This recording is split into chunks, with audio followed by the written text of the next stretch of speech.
And we are live on today's pre-show for our 220-1101 Core 1A Plus study group. We are getting things ready to go here. You can kind of see we're trying to get things up and running. Thanks for joining us. Oh, I could see myself. There we go. Everything seems to be working. Hello, chat room. Hi, everybody.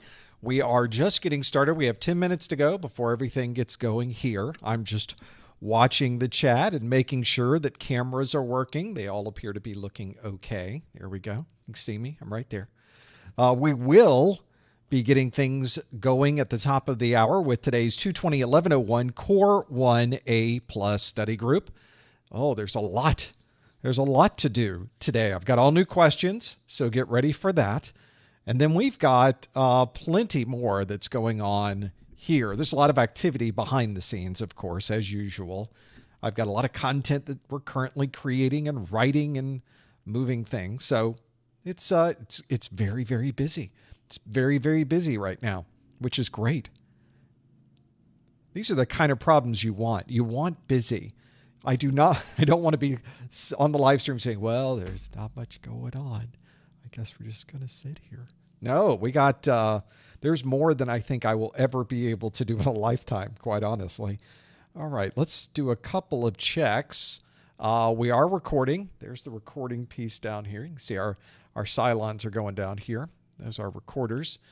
Stream looks good. The number, of course, I'm always looking at is at 3%. That is our normal cache rate. If that number starts going up, then I know something awry has happened, something bad with our internet connection. I'm obviously sending a single stream to YouTube.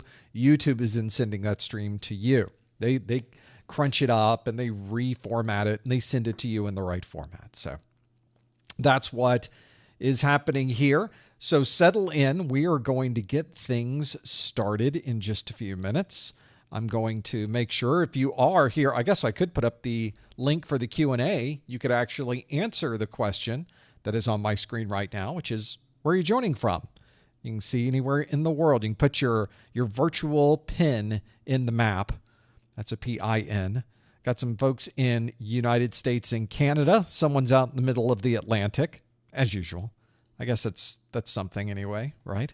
But folks will usually check in from all around the world. Thanks for being here. We've got, always have a good time when we do the live streams. Everybody's here from so many different places.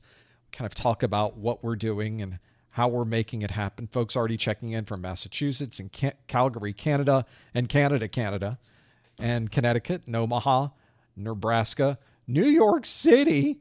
It's right there. South Africa's here, Ohio, Portugal. Of course, when the Canadians check in, I always have to let Mrs. Professor Messer know because that's where that family is. So we've got lots happening here. We got folks in Georgia and Algeria and Tennessee and Germany and Arlington, Virginia, and the UK. More than one in the UK. Thanks for being here, everyone. Folks checking in also from Jersey City and Colorado and Poland and Wichita and Atlanta and Dallas and Cyprus and Holland. And we've got Cyprus, Texas, and Holland, Michigan. I guess I should slow down because I said Cyprus and Holland. Probably not the places you were thinking of. There's folks I know that live in LA, but that's Lloyd Acres. That's not LA. So it's the same kind of problem. You have to make sure you get the names right. Oh, okay. So we've got a lot of new we have new questions every month. So we've got, of course, the new questions this month. I also was working on new questions for Thursday because we have another one of these live streams on Thursday for the Core 2. So if you're an A-plus person and you're studying for your Core 1 and you're transitioning eventually into that Core 2, you might want to stop in on Thursday as well. It's always fun. All right, what else do we have going on here? Everything looks ready to go here. Oh, you know what? I've got this on here. Oh, there we go. Now my display, I can actually see my display on my video mixer, my video switcher. That's good. We've got a lot of content here. Folks are asking, what time does this thing get started? You get started at the top of the hour. So you've got about 5 minutes to go and mark. There it is. And my watch just informed me that indeed we are starting at the top of the hour. Let's turn on some do not disturb, though. That would be nice. And all of this, there's my notification, 5-minute warning. We're in good shape here. Core Tooth is indeed Thursday. It is at 12 noon Eastern time. You're welcome to join us then as well. If you're ever wondering, when is the next live event? What is going on?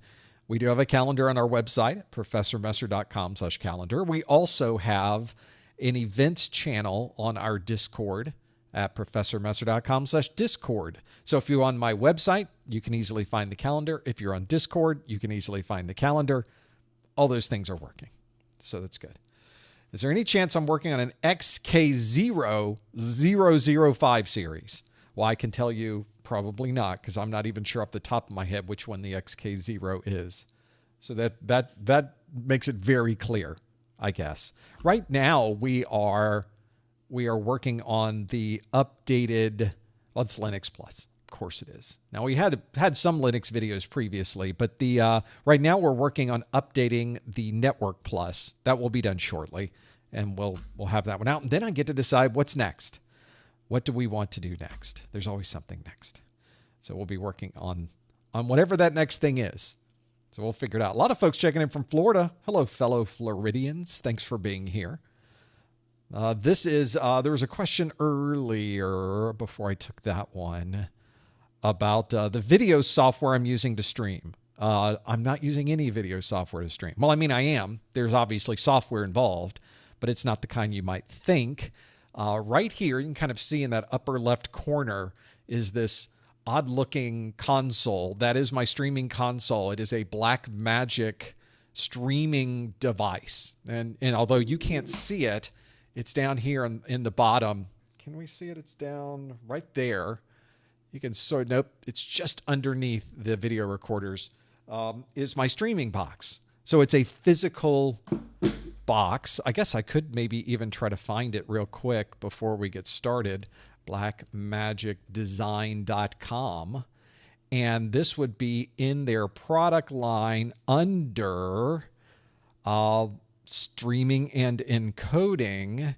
And let's see if we can put this here. That's what we're seeing here. So I'm using this one right here, the Blackmagic Web Presenter 4K. This model includes all the features of the Blackmagic Web Presenter HD. However, it includes a more powerful H.264 and H.265 codec. So you can select a stream in HD or Ultra HD resolutions. So that's the one we are using. So I used to have a separate server running Windows that would do the streaming part. It worked fine. That was a fine thing to have. But for what I'm doing now, it's kind of nice having a device that has the software and the hardware. It's all integrated into one system. I don't have to worry about upgrading it. I don't have to worry about Windows updating the operating system. I don't have to worry about a configuration setting for the stream not working properly after upgrading the software. So if you've ever had to go through that, you know that, can I just get a box that just streams so I don't have to worry about it? And that's what I did. I invested in the box that just streams. Is it an expensive box that just streams? Yes, to a point, until you're 10 minutes before going live and the streaming box isn't working because either Windows is updating or the software has changed, and that's not good for anyone either. So it's worth it to me to have just a device that you plug in and it works. And that's what we're using. So thank you for asking. That killed some good time. So now we get to really jump into this. It has on the back of it is HDMI input. Yes. It is not. I don't think it has this one might have an SDI input. I don't recall. We're so close to getting started here that we can always look at it later if you'd like, and see what's there. But it's there's a lot of perfectly reasonable streaming software configurations you can run in Windows and Mac OS and Linux. There's plenty of options out there. But it's just that the one I chose was the Blackmagic device because a lot of what I'm using right here is Blackmagic. This video switcher is Blackmagic. Obviously, the live stream software is Blackmagic. The recording systems we use are Blackmagic. There's just a lot of Blackmagic here. And it works great. Look at that. It's top of the hour. That means that I should probably get my keynote up and running. Can we get a green light? Canna? Sure can. That looks good. Green light on that. This looks good. We should probably do a live stream. What do you guys think? Let's start right now. Hello, everyone. Welcome to the May 2024 Professor Messer the 220-1101 Core 1A Plus Study Group. It's a lot of words there and a lot of numbers and a lot of letters, but what it really is our very first exam that you have to take for the A+. That's what we're doing today. We will be going through in this first hour a set of questions that I've created for you that are brand new for the 220-1101 A+ exam, and we will step through each question and see how you do. And if you are here live, you are able to participate with us and answer those questions live. It would be great if you could join us by popping open a new browser window and heading over to this website, professormesser.com/QA. That will bring up a question that is waiting for you on the screen. We've got a number of questions to pull from that we can look at, but there are always going to be some questions that we're working on. I always put a sample question in the system so that we're able to try it out. So pop up in a new browser window, go to professormesser.com/QA, and there will be a question waiting for you. We call this our rewind question because it comes from a previous version or a previous edition of our live stream. When you get there, the question will ask you, a technician is reading a diagnostics report regarding IOPS. Which of the following is the technician troubleshooting? Are they troubleshooting video resolution, storage drive performance, wireless signal strength, LCD display brightness, or network throughput? Now, we do have some rules as we are going through this. If you are here live, please no answers in the chat room. Please no hints in the chat room. Instead, you want to visit the link that is on your screen here at professormesser.com/QA to lock in your answer. So that way we can put our answer in there. We can then go through everybody's answers and see what we all think the right answer is. We will come back to this question in just a bit. Stick around because there's a lot more that we're going to talk about with that question and many others. Well, thanks for joining us on this study group. One of the things that we like to do on the study group is to do this Q&A. That's in our first hour. In the second hour, we open up all of our chat room and our questions online so that you can submit a question. We'll go through them and hopefully we'll be able to answer yours. Not only can you answer your questions at that link on your screen, you can also submit questions for the second hour at the link that's on your screen at professormesser.com/QA. Don't forget about our YouTube channel. If you haven't subscribed, why haven't you subscribed already? You should totally do that. professormesser.com/YouTube. Also, don't forget about our daily A+ pop quiz questions. You can get those on the service formerly known as Prince at professormesser.com/Twitter. Or if you like them with a pretty picture, you can go to professormesser.com/Instagram.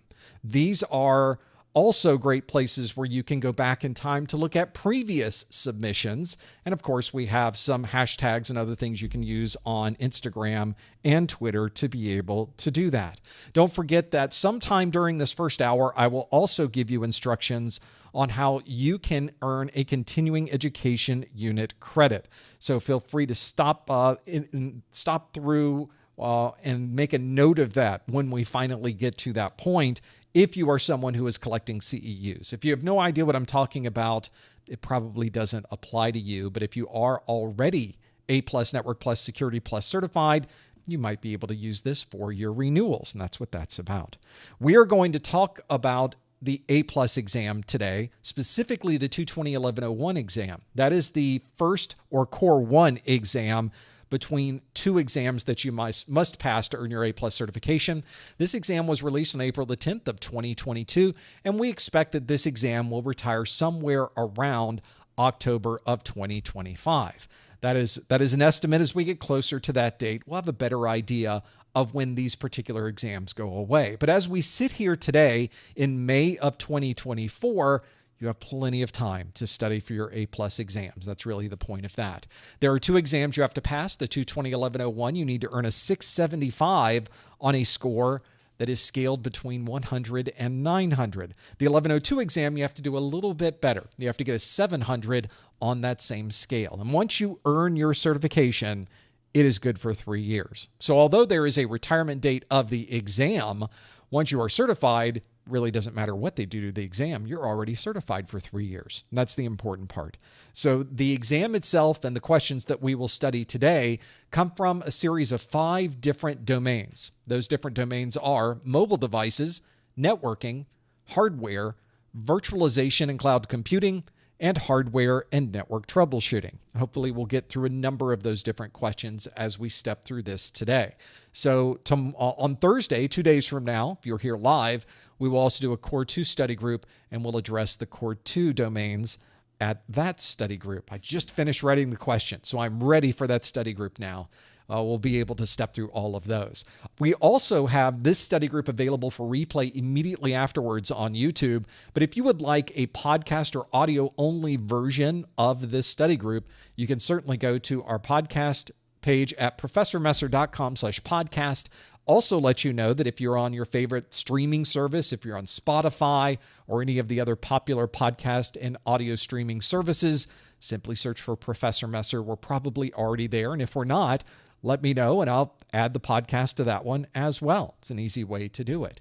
If you do head back over to YouTube, probably about a day later, day after we do this live stream, you'll notice in the YouTube video description that there are a series of timestamps. Those timestamps don't happen automatically. As badly as the poorly built AI systems are trying, they cannot even come close to being accurate with things like this. And that's why we have professionals like my marketing manager, Lori, who's watching this. Hey, Lori. She's going through and putting the timestamps in so that you are getting an accurate representation of what has happened in this live stream and a perfect number, a perfect timestamp of when these things are happening, which I think makes all the difference when you're trying to find important information for your certification exam. I take the information that we're doing here as being very, very important to this overall goal of earning your certification. So we want to be sure that we get these exactly correct for you.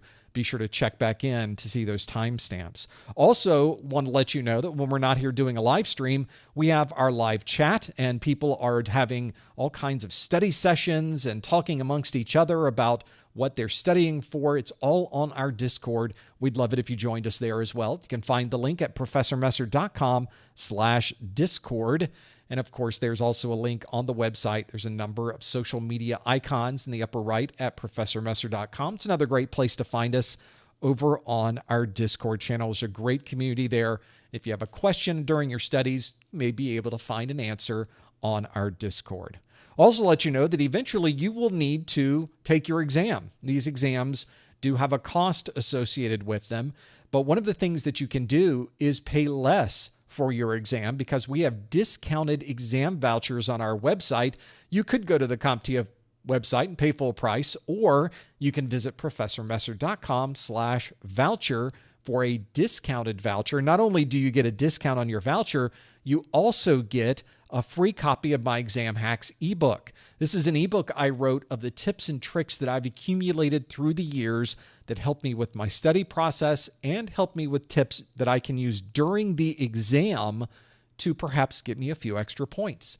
Those are all documented in my Exam Hacks ebook, an ebook that you cannot purchase. It is only available with the purchase of my Success Bundle or with the purchase of a voucher. You cannot purchase it separately or individually. That's the only way you can get your hands on it. If you are in the US or Canada, these vouchers are for you. You can find the link at professormesser.com/vouchers.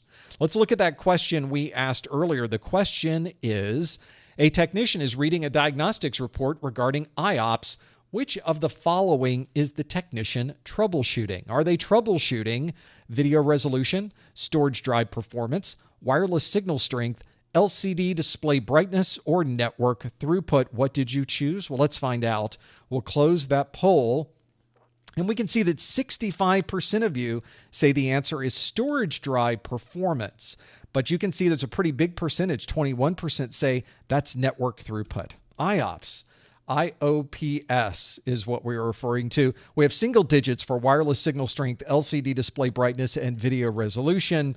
So we may be able to kind of dismiss those as being what we were looking for.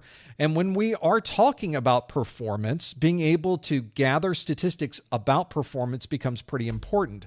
One of those statistics that we're able to gather is IOPS. This is a description of some IOP definitions that have been configured for a system. There's so many different ways and so many different subsystems inside of a computer, the memory, the CPU, the storage devices, all of those different components have different performance specifications.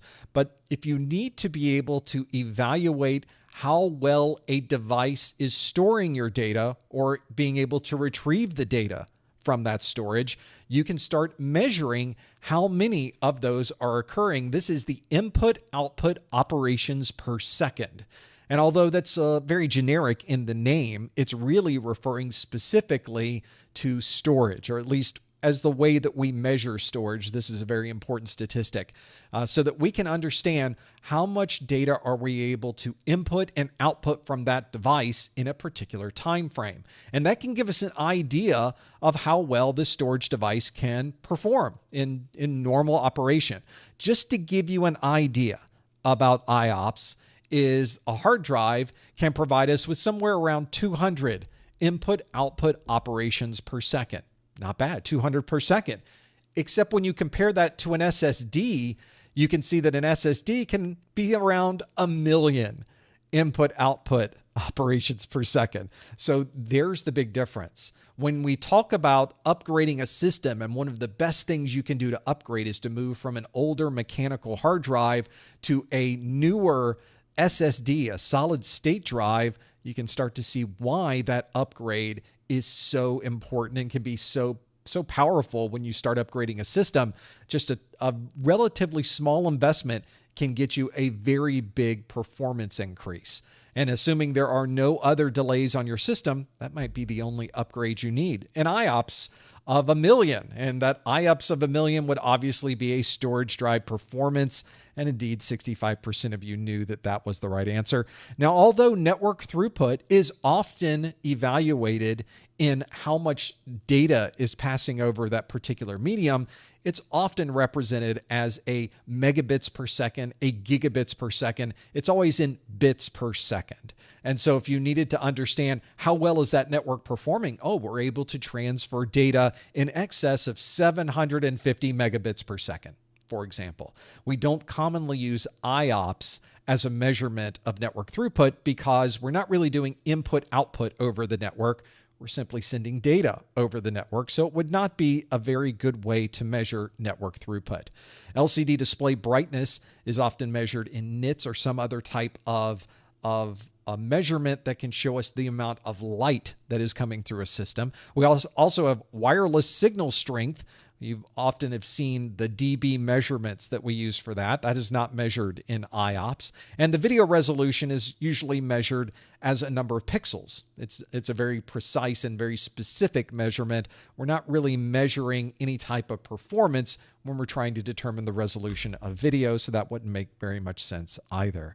The one that does make the most sense in this list is the one that 65% of you chose, storage drive performance. That is the correct answer. That's the one we were looking for. And if you answered that one, you got it absolutely right. We went a few months back for that one. I pulled that one from about 5 or 6 months ago. So a lot of you remembered that one very, very well. Well done with that. Let's do some new questions, though. Let's stop going through the old stuff. Let's do some new things. And one of the things that some of you may know if you've attended one of these study groups before is the first new question of the month is always a performance-based question. And indeed, for you today, I have a performance-based question. These are questions, by the way, that you get at the very beginning of your exam. Performance-based questions tend to have a perspective of anything that is not multiple choice. So we, of course, have understood multiple choice questions. That last question was a multiple choice question where you get a question and there are multiple options to choose from. Even if we didn't know the answer, there was a percentage we could have guessed and gotten that one right. So what CompTIA has done, the first handful of questions you get on your exam will not be multiple choice. They will effectively be anything but multiple choice. They might be fill in the blank. They might be matching. You might have to put things in a particular order. You might have to drag and drop things on the screen. All of those things may occur.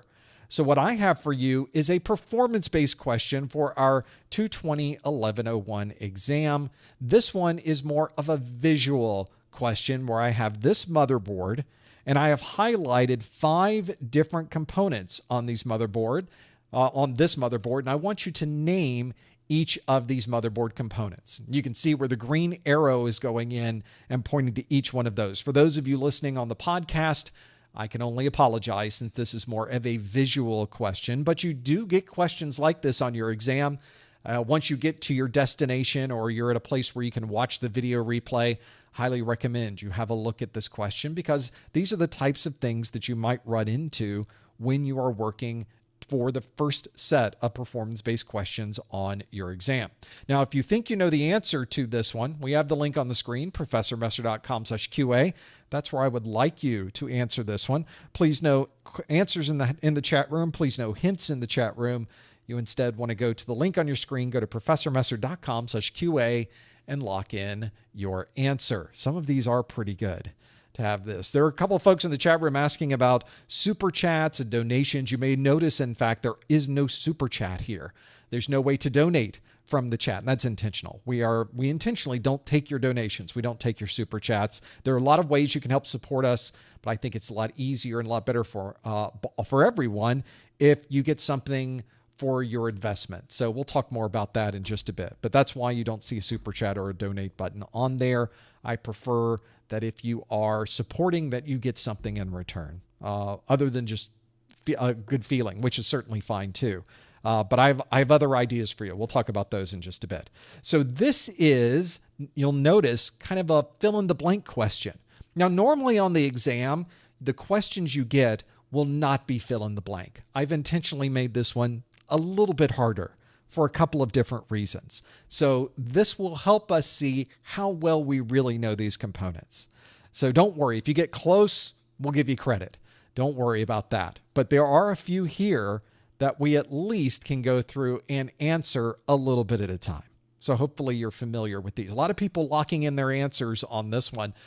This is a pretty good choice for a little tiny motherboard, but at least one with a lot of different components that we certainly should know. And knowing visually what these things look like can be very important for your exam. Not only getting a question that asks you what this picture is, but it's going to also help you after the exam when you really start working inside and outside of these computers.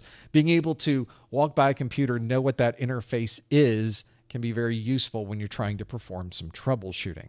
So hopefully some of you are already familiar with that process. If you haven't done this, this can be something you can do yourself. So even after this is done, you can go over to the Google machine and type in motherboards and then just do an image search and find motherboards and have a look and see, do I recognize everything that's on this motherboard? And if I don't, I can find the motherboard model. I can go download the manual, and the manual will tell you what all those different components are. So another way that you could double check, triple check, and even do additional studies after we're done with our live stream today. Let's now go through each one of these and see if we happen to know what each one of these happens to be. I'm going to move myself out of the way so we can go to the first one that is on our list. We have in the number 1 spot, we have this arrow that is pointing over to this round device that is indeed a battery. Now, it's a big battery relative to everything else on the motherboard, it seems, these days. They used to be so small. Now the batteries are so large, they didn't change. The size is exactly the same, but the motherboard's got so much smaller that the battery now looks so large next to everything else, especially when you consider some of the interfaces like the PCI Express interface that is right next to it. It's like an X1 right next to it. That is almost the same size in the dimensions as the battery that happens to be there. On our modern motherboards, of course, that battery is there these days to only keep track of the date and time when you unplug the system. Obviously, when you're connected to power, your motherboard is able to keep the date and time on its own. But if you unplug that device from power, we need some way for that system to know what is the date and what is the time. And it is that battery that allows you to do that. So I specified that that is the date and time battery. Number 2 on our list, we already had a couple of people asking about that one. Then it's this tiny little interface here. In fact, it's kind of difficult to see. I'm going to zoom up a little bit on it so you can see that one a little bit better. It's kind of unusual to see from the top like we're seeing here. And I think that's where you start getting into this view of it.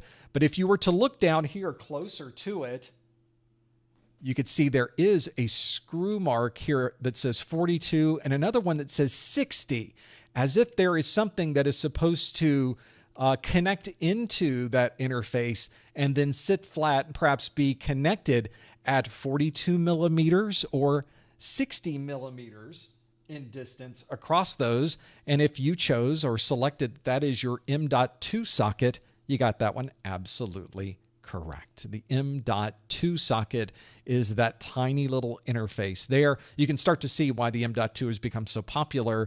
Not only is it a very high speed interface, it is also one that's relatively small. So it saves room on the motherboard for almost anything else to have that there. So the M.2 socket is the one there. Number 3 on our list is this much larger, big square looking thing on the motherboard. Is perhaps the largest interface on the motherboard, and that is because that contains your central processing unit, your CPU. The CPU and the way that we use that CPU, obviously the one that's here is just an empty socket. It's ready to have a CPU plugged into it. And normally we almost wouldn't even be able to see that. We would have the CPU on top of it, and usually there is a fan on top of that. So very often it's hard to see it between the heatsink, the fan, and everything else on top of it. In this case, there's nothing plugged into it, so we can see that CPU socket very, very clearly. 4th on our list are these red sections. I didn't blank out anything on the motherboard. I intentionally wanted to give you the feel of an actual motherboard. This one even has a little hint because it has DDR4 right next to it. That obviously would be the DDR4 memory slots for this particular motherboard. So always you can notice those long type interfaces here with the hooks on the end. Those are definitely in pairs or quads on your motherboard. That's probably going to be memory interfaces. And in this case, indeed, it's DDR4 memory that we have there. And then lastly, we have this final interface. It's this black one here at the bottom, relatively large as well, certainly even wider than the CPU, are these 24 pins of a main power connection. So you have a very large main power connector coming from your power supply. If you ever wonder, how does the motherboard even get that power? It gets it because we're plugging into that very large connector, and that is feeding power for almost everything on the motherboard. There's a few spots where we might need additional power. For example, this one allows us to add additional power for a CPU with this 8-pin connector. There's other power connectors on here as well for other devices, but almost everything on this motherboard kind of self-contained, and indeed that 24-pin main power very standardized on this one. Almost everybody, I think, did very well on this one. Folks in the chat room are talking about these. The one here, the time and date battery here, a lot of people are calling it the CMOS battery. Obviously, these days, as I mentioned, that battery has nothing to do with the CMOS other than maintaining the date and time. We used to have that battery there to maintain the CMOS configuration back in the day, but that made it very easy to accidentally erase your configuration by simply removing the battery from your motherboard. You can't do that anymore. The configurations are stored in a type of memory that is not going to require any type of battery. You can just have there's effectively flash memory on your system that stores all of that. So that battery is only there for time and date. So we don't tend to refer to it as a BIOS battery or CMOS battery or anything else that's there. We tend to instead use that battery just for time and date. Although if someone called that the CMOS battery, we would all know exactly what you were talking about. And if you called it that, that's absolutely correct. We'll give you a big check mark. You get full credit for that one. It's perfectly reasonable to call it that thing. It's one of those things in our industry, I think we tend to focus on, no, you must call it one thing. But in reality, through the years, some of these components tend to have multiple names, and it's useful depending on who you're working with. And they say, oh, we need to swap the CMOS battery on there. And you're thinking, CMOS battery? We don't even keep the CMOS on our systems in that battery. We all know this, but we still call it that because we're so accustomed to using that. So there's the 5 different items that are there. It's the time and date battery or CMOS battery. I'll take that. An M.2 socket, a CPU socket, the DDR4 memory slots, and the 24-pin main power. Now, there's a lot of other things on this motherboard you might have to know about, a lot of other components that are here. In fact, if you look on the left side of this motherboard are all of your header connections. There's a connections here for the USB connectors are there. We have SATA interfaces here at the bottom. I didn't include those in our 1 through 5, but there was a lot of other devices, components, and pieces of this motherboard that would be important for you to know for the exam. So if you're doing a little bit of extra study afterwards, make sure you go through those as well. That's really going to help you a lot when you get to that point. Well, that is our performance-based question of the month. I think we did very well on that one. Let's now switch back to our multiple choice-based questions and see how we do with this one. This question asks, a workstation in a warehouse unlocks automatically when an employee stands in front of the console. Which of the following is most likely in use? Is it NFC, 802.11ac, eSATA, VPN, or DDR? We have a few there to work through. A workstation in a warehouse unlocks automatically when an employee stands in front of the console.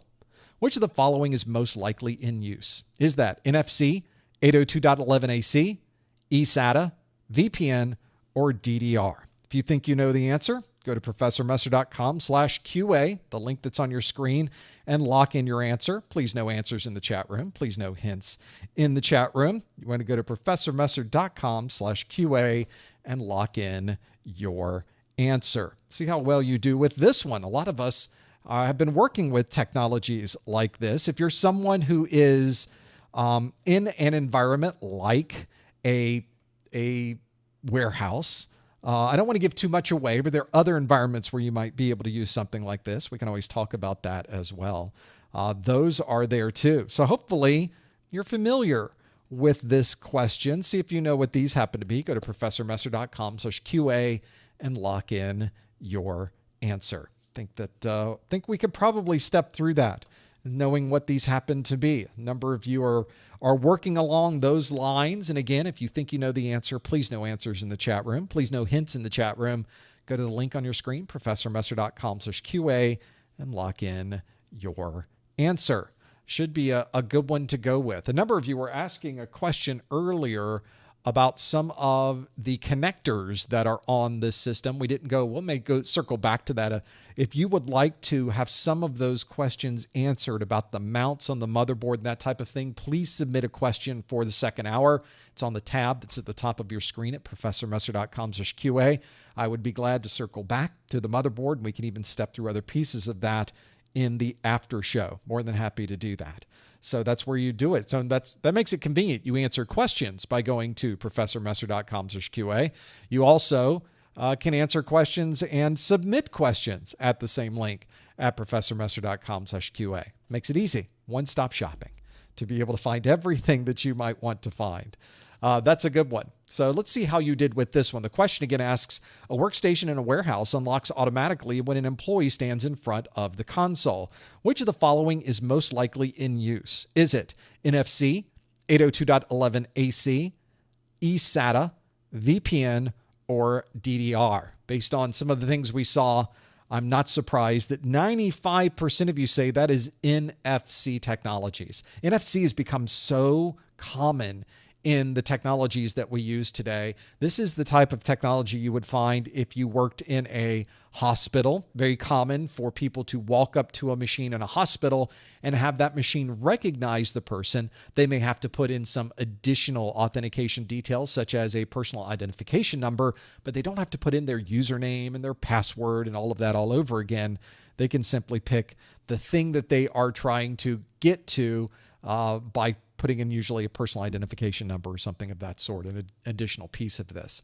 Obviously, 802.11ac is a wireless technology, so we are not using 802.11ac to provide that unlocking or nearby functionality. We're also not using eSATA, which is an external SATA connection, so we can plug in an external drive.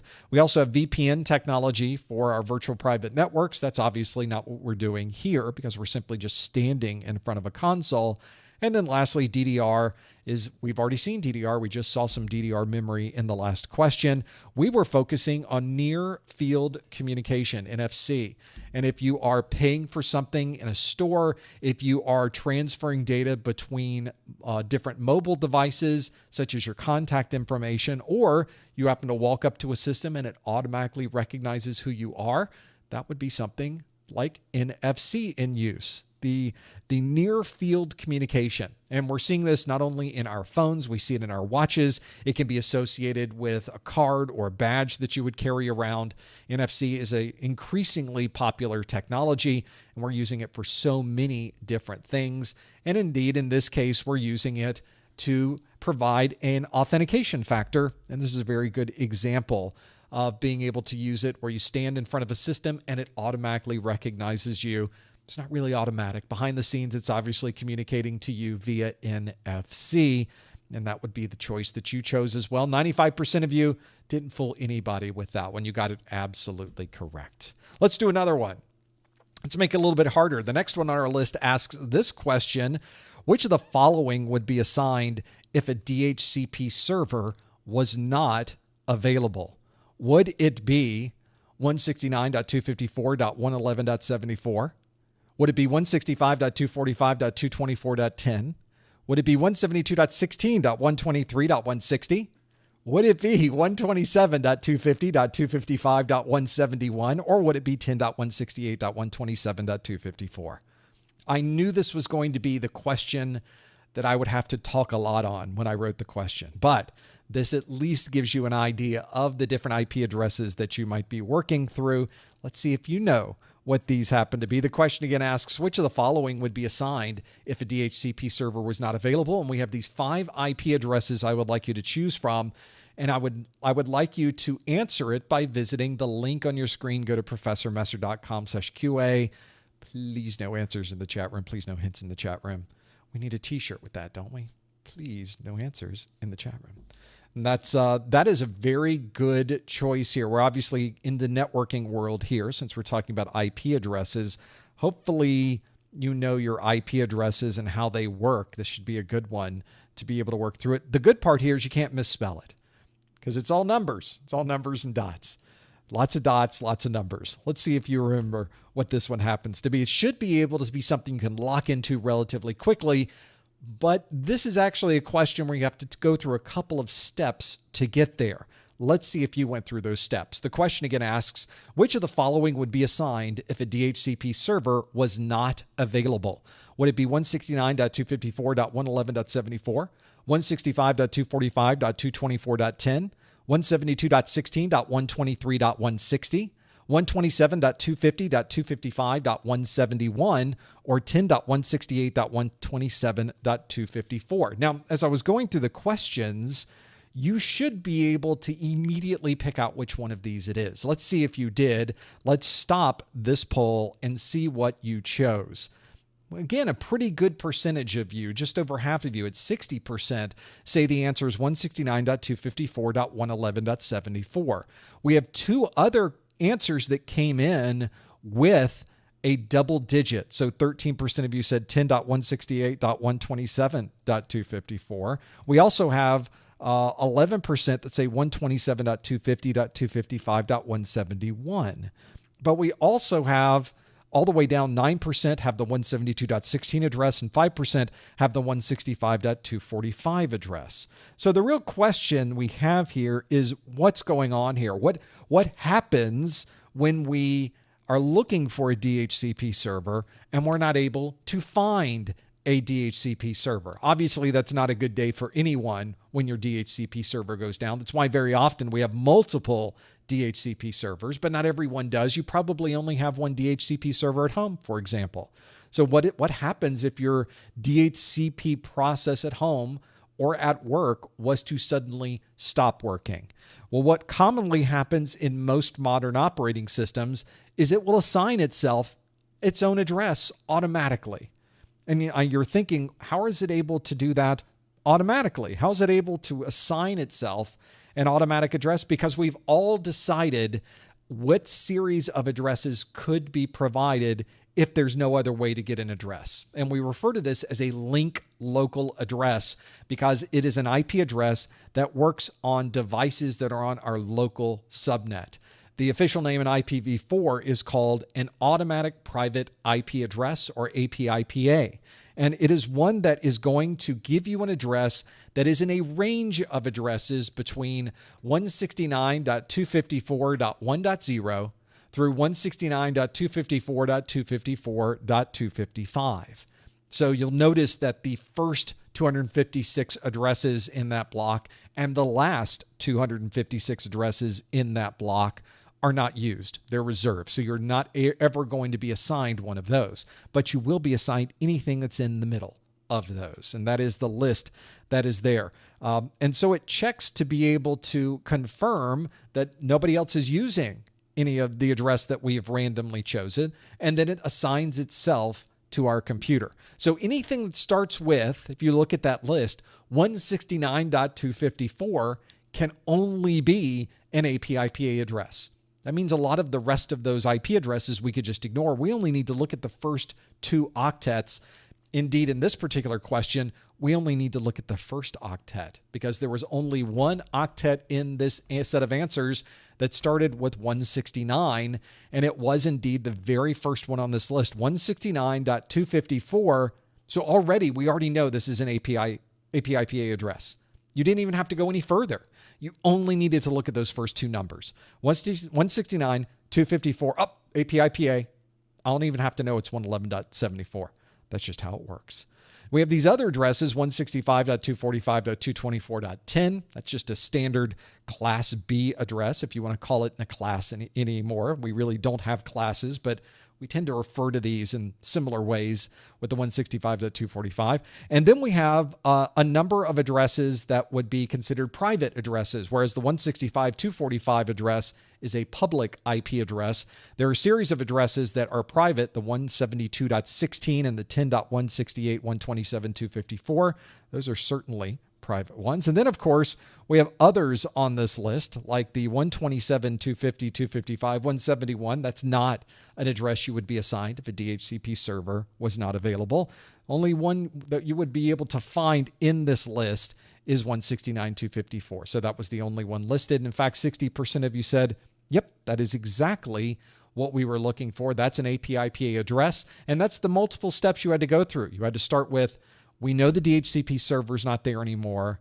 That means we'd have to go through the APIPA process.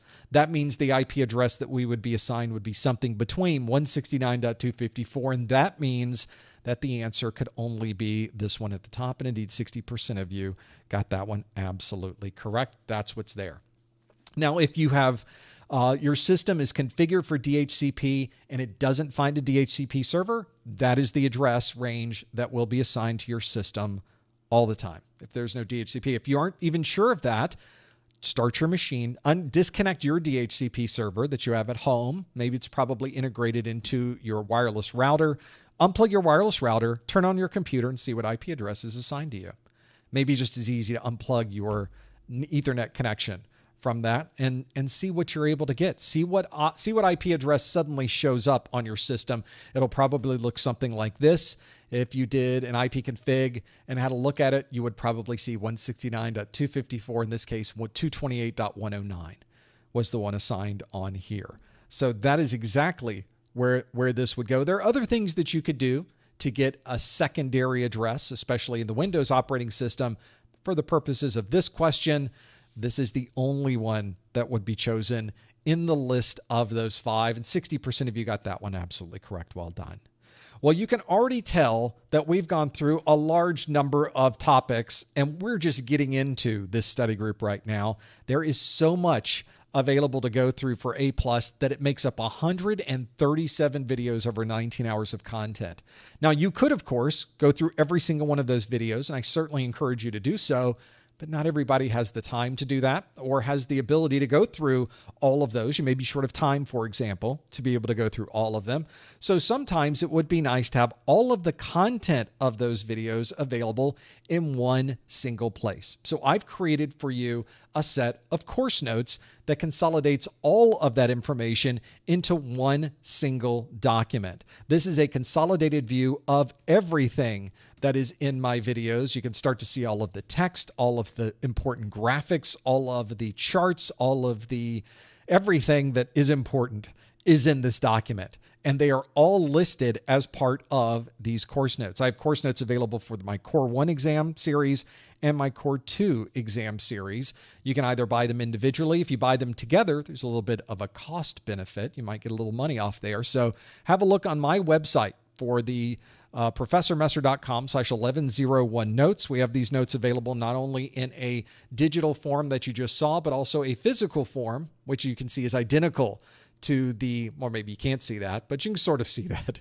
It is identical to the digital form, except it's made here of dead trees. That's what we did. We grew these trees specifically to create these books. Don't worry, we planted new trees so we can make even more books for you. Very good way to do it. You can find this all on my website. And if you get the physical version, we give you the digital version for free. Very useful to have that anywhere you might go, to have it in that digital form. It follows you around. It's on your mobile device. It's on your laptops. You can look at it on your televisions at home. Anything that can read a PDF can read these course notes. Find out more about that at ProfessorMesser.com/1101 notes. Let's do some more questions. The next question on our list is this question that asks, a motherboard provides a connection for additional CPU power. Which of the following would describe this connector? Now we get to see how well we were paying attention earlier. Would this be 24-pin, USB-C, Molex, header, or 4-pin ATX? Got all 5 of these to choose from. The question again asks, a motherboard provides a connection for additional CPU power. Which of the following would describe this connector? Would it be 24-pin, USB-C, Molex, header, or 4-pin ATX? If you think you know the answer, please no answers in the chat room. Instead, you want to follow the link on your screen. Go to ProfessorMesser.com/QA and lock in your answer. See how you do with that one. A lot of people know this one, I think. I watch the numbers. When they go up that quick, I wonder, oh, does everyone know this one? Or do we all know something else? We did have a little bit of insight into this one earlier, but we talked about a lot of different connectors and a lot of different power earlier, so I'm not really sure which one we're focusing in on.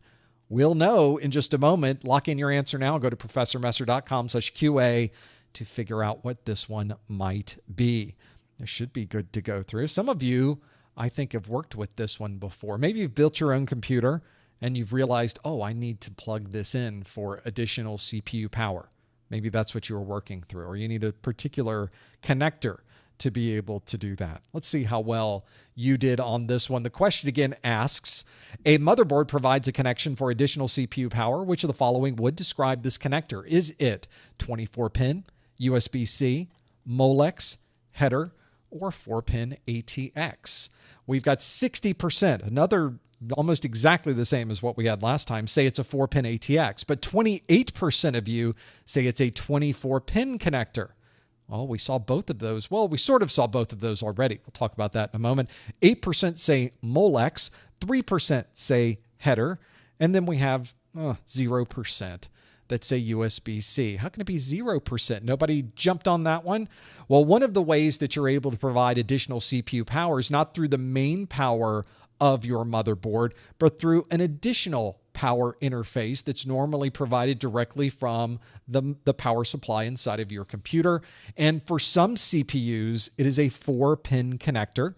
You may find that. It's a 4-pin ATX 12-volt power connector, very common to see. On the motherboard we just looked at, there were 8 pins that we could use. It would depend on what type of CPU you're using in that motherboard and what the motherboard supports. And in some cases, you're able to take that same 8-pin power, use 4 of those pins for the motherboard if it needs it, and then maybe use a separate 8-pin power connector if it needs additional power. So you've got a few there to work through. That 4-pin ATX is what we wanted, because we need not just the power that comes through the normal power of your motherboard, we need additional power. And the only way to get that additional power is to have an additional power connector to plug in. And you will see that very primarily, it's very close to the CPU as well.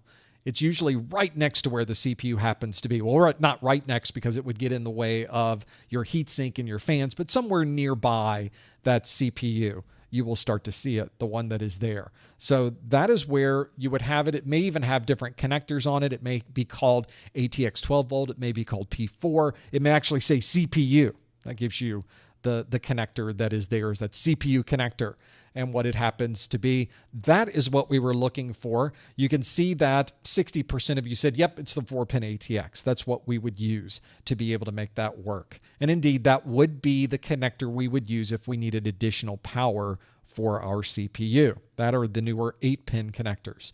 It would not be a 24-pin connector, however. That 24-pin connector is the primary connection for power on the motherboard, and it's one that just doesn't give us enough power to also power the CPU. And that's why in this question we said we needed a connection for additional CPU power. So we know we aren't going to use the standard 24-pin main power. We're going to use an additional power connector. The other one, and some folks even mentioned this in the chat room, and this is a very common thing to find, is that this third option here for Molex is in some ways misleading, although it technically is not. It technically is how we refer to these different connectors inside of our computer. Molex is the name of a company, and there are many different connectors made by this single company. In fact, if you hang out with someone doing work on an air conditioner compressor, there's a Molex connector on there, but it's nothing like the connector that's on the inside of your computer. It's a different kind of connector, but it's made by Molex. In fact, they refer to that as a Molex connector. That's not the Molex connector I know. The Molex connector I know looks very different on the inside of our computer. And in fact, a number of the connectors that are inside and on your motherboard may have been created by Molex. So in many cases, different types of connectors inside of your motherboard may all technically be Molex connectors. But there's only one 4-pin Molex that we often refer to. In fact, one connector we always call a Molex connector that is on there. So I think if you're ever working with an older storage drive that has those older 4-pin plastic connectors, those very wide and narrow connectors, we refer to those as a Molex connector. No other connector in your motherboard is a Molex, although as we know now, technically it sort of is. But we're really only referring to one connector type when we refer to Molex, even if that connector was one that is a 4-pin ATX. Hopefully that's not too confusing for anyone. We'll go back and look at, in fact, I should probably find here as we're going through here. That's the 4-pin connector. Let's now use our course notes, shall we? This will be a good way to really have a look at the different connectors that you're working through. And if you were to look at my my connections and graphics that I have in my course notes, this is the connector we often refer to as the Molex connector.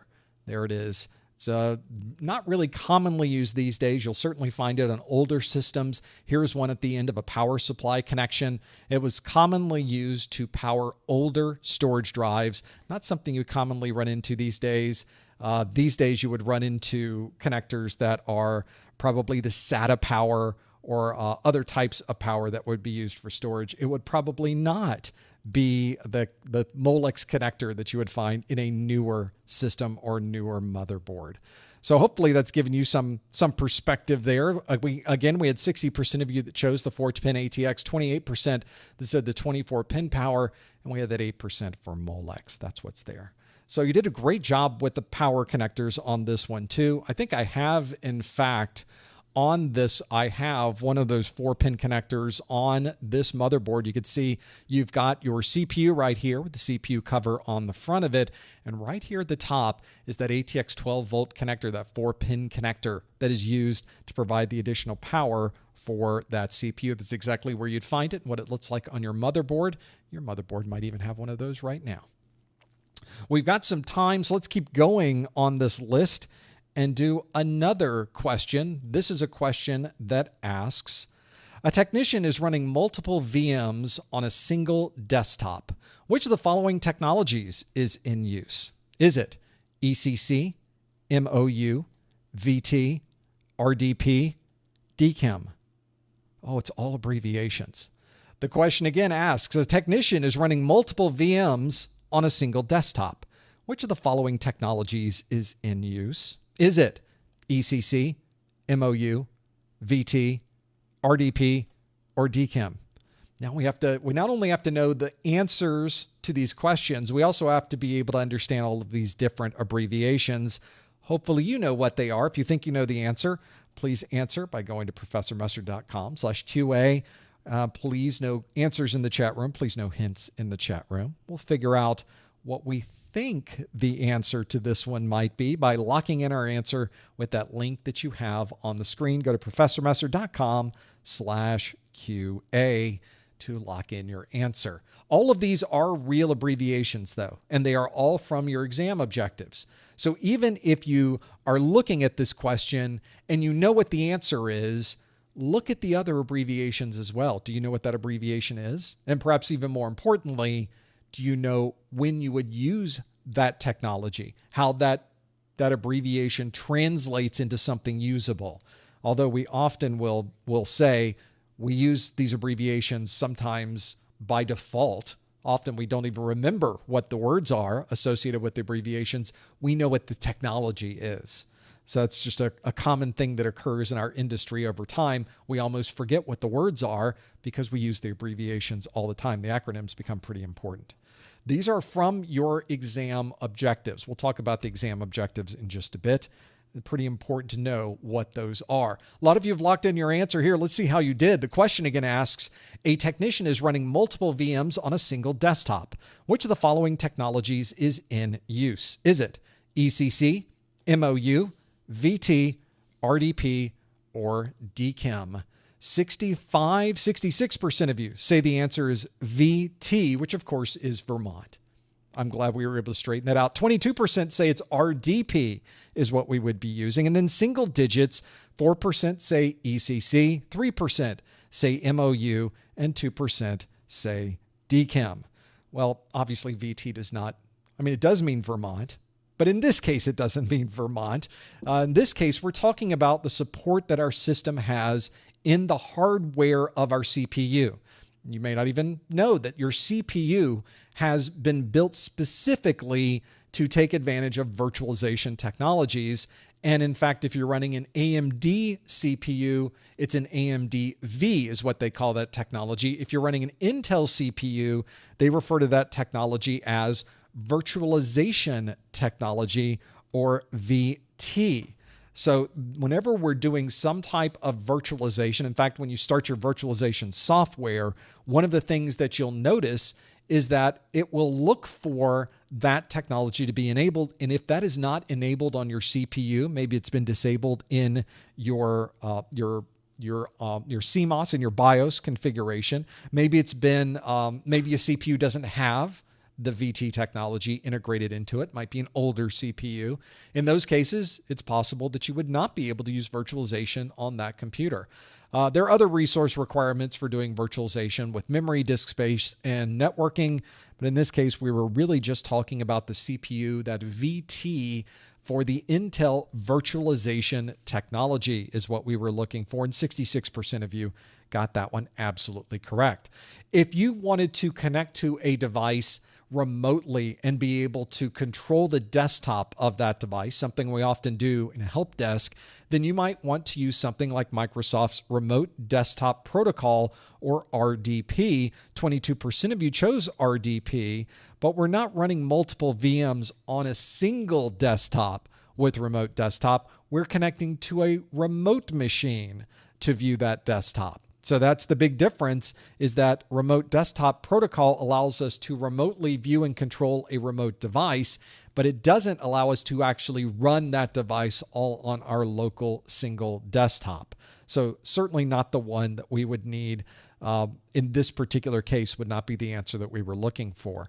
ECC is a type, well, there's a couple of different ECCs out there, but for the purposes of the A+, we're referring to an error correcting code type of memory that is able to not only recognize when errors occur, but it can correct those errors in real time in the memory you happen to be using. Very often ECC memory is used in very important servers. You don't often see ECC memory being used on someone's local desktop computer.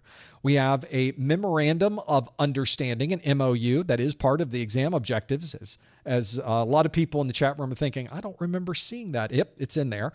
The MOU is an important thing to know about, but it has nothing to do with the hardware of your system. It has to do with the agreements that you have with a third party. So it's later on in the 1102 exam objectives. And the DKIM is used for email verification, a whole set of email technologies that are used in conjunction with your DNS to verify that what is being sent from your email server is legitimate and no one else could be spoofing things you are doing. The DKIM is a reporting functionality that you're able to see how well your emails are being received by third parties. Obviously, we're not talking about email for this question. We're talking about virtual machines. And the only technology here, or the only abbreviation here that describes a virtualization technology, is VT, the virtualization technology from Intel. And if you answered VT, 66% of you did, you got it absolutely correct. If you are someone who is watching this video for a continuing education unit credit, I would love to send you an email that verifies that you were indeed here to watch this live stream. The way that you can earn that CEU email is to follow these instructions, and you must follow these instructions to be able to earn that email.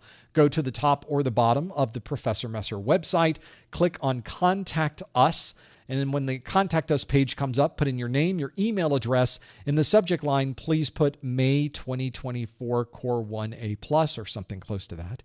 And then in the body of the message, on a line by itself, put the super secret code words of the month, Memorandum of Understanding.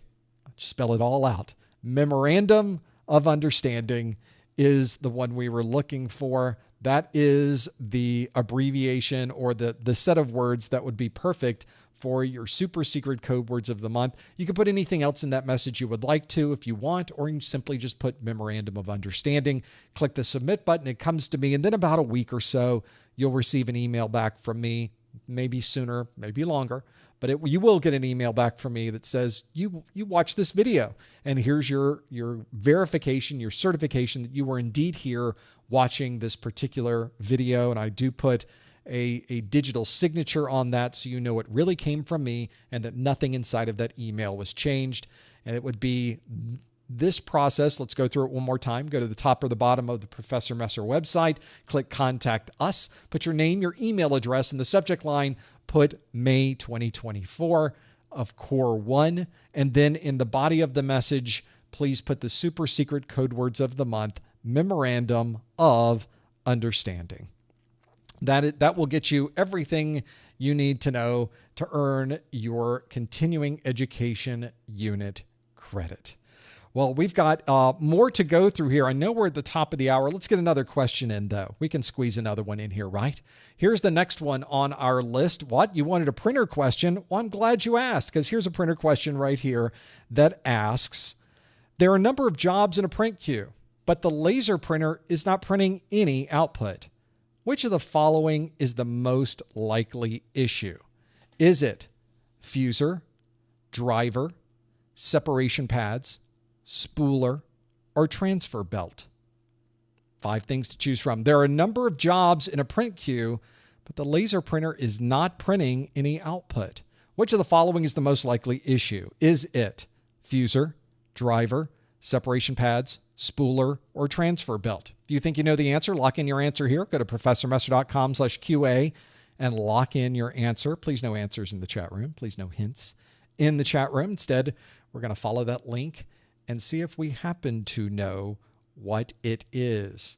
Or is it any one of these? I think when the printers go bad, I often say that it's because there's evil inside. I think that's pretty much how printers work, right? I don't even think they use power, really.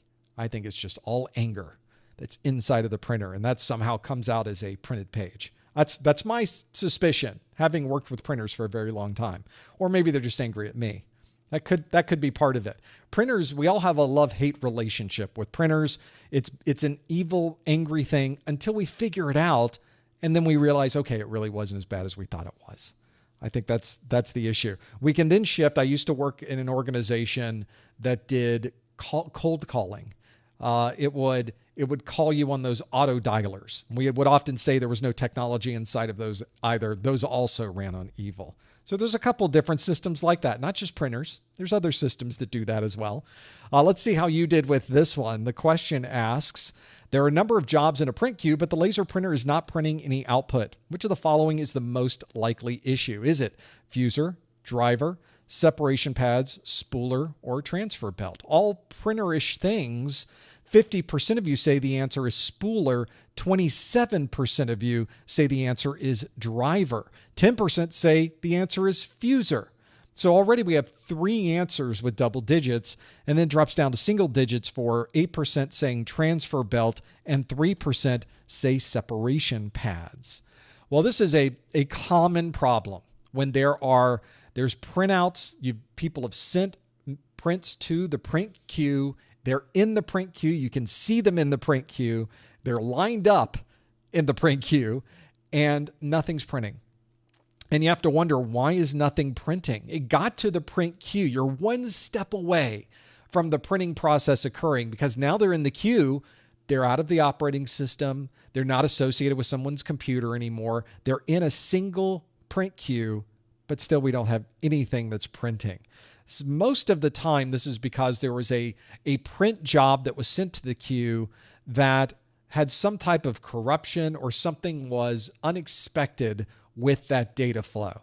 Maybe somebody sent a print to the print queue using the wrong system, or maybe they were in a different operating system, maybe they were in a different application, and they sent something to the queue, and now it caused the queue, specifically the spooler process of the queue, to crash. The spooler is the job that is responsible for taking things out of the print queue and sending them to the printer. Taking them out of the print queue, sending them to the printer. This is so that back in the days before we had this, by the way, this is so that you can send a print job into that printer. It happens immediately and you get access back to your computer and you can continue to work while other things are printing. Back in the day, prior to us having these print spoolers and print queues, you would have your system print to the printer and it would simply sit there and say printing, printing, printing while your job was printing on this very slow printer. And if it took an hour for that job to print, you would not be able to use your computer for an hour. If it took 5 minutes for it to print, you would not be able to use your computer for 5 minutes. You'd have to sit there and wait for the print job to finish before you could do anything else on your computer. So what we did was we created this print queue. We could send our print jobs into the print queue and immediately free up our computer to do other things while we're waiting on that to print. But that means that something else must be responsible for the printing process, and that would be our spooler. If the spooler crashes, then no print jobs are going to run. The spooler is responsible for getting those print jobs into the printer. And if suddenly you see the print jobs keep stacking up and people keep sending print jobs and they keep stacking up, well, that's because the spooler is not working properly. We now need to probably restart the spooler to have everything start working again. And so that is why in this particular case, the most likely issue in this case is that the spooler is not working properly. We need to restart the spooler. And in fact, half of you, 50%, say, yep, that's what you should do is restart the spooler. Now, 27% of you say the problem is a driver. And in this particular case, we had tons of jobs in the print queue, which means the print driver did its job. The print driver on your local computer created the print job and sent it to the queue and then disconnected from the system. So at that point, once the job is in the print queue, your computer and the print driver are out of the scenario. You're out of the formula there. You're not worrying so much about what's happening there. You would need to have some way to now watch what's happening with the queue itself, and it's usually the spooler that's now taking things out of the queue and sending them to the printer. So in this case, a driver would not be our most likely issue here. It would most likely be a spooler. We have 10% that say a fuser. This is a laser printer, and it does have a fuser. The fuser is obviously that part near the end of the printing process that uses heat and pressure to melt the fuser and melt the toner and permanently fuse the toner to the printed page. If your page comes out and it's cold and you're able to put your finger on the page and it smudges the toner, then your fuser is not working. But your printing process will still work. It's just that all your printed pages will be smudged. In this case, the laser printer is not printing any output, so our problem is probably not the fuser. 8% of you say a transfer belt. This is what we use inside of many color type laser printers to put down toner across multiple layers and then have a single page transfer and pull all of that color back to the page itself. We're transferring the toner, the colored toner, from one part of the printer onto the printed page itself. In that case, we're still printing, but our question says the laser printer not printing, therefore it probably isn't the transfer belt. And then lastly, a separation pad, which allows your printer to grab a single page and pull that single page through the entire mechanics of the printer. The separation pad is responsible for separating one piece of paper from another. And in this case, we would be printing. If the separation pad had a problem, it may be sending multiple pages through the printer simultaneously, but at least it would be printing. In this case, the laser printer is not printing, therefore it would not be a separation pad issue. The most likely issue, and the one that is the most common, is the spooler. Some folks in the chat room said, well, how do you deal with that? What do you do on the spooler? Well, there's probably a service running. In this case, this spooler is a Windows spooler that is connected to this printer. And it is set up so that if the spooler crashes, it will restart it automatically. If it crashes the second time, it will restart it. If it crashes a third time, it's just going to sit there. So that may be the problem that we were running into. In fact, it might be a corrupted print job. We delete the print job at the top of the queue. You turn the spooler back on because it's a Windows service. You simply restart the service. And now you see if the printouts are now going to be coming out of that printer because the spooler is now sending them through and working through the details of this. Hopefully, that's given you some perspective as to what the options might be for this. And indeed, the spooler is the one that is the most likely issue here. 50% of you got that one absolutely correct on this particular case. Well, I know we're at the top of the hour, but I'd like to do one more question that is on our list.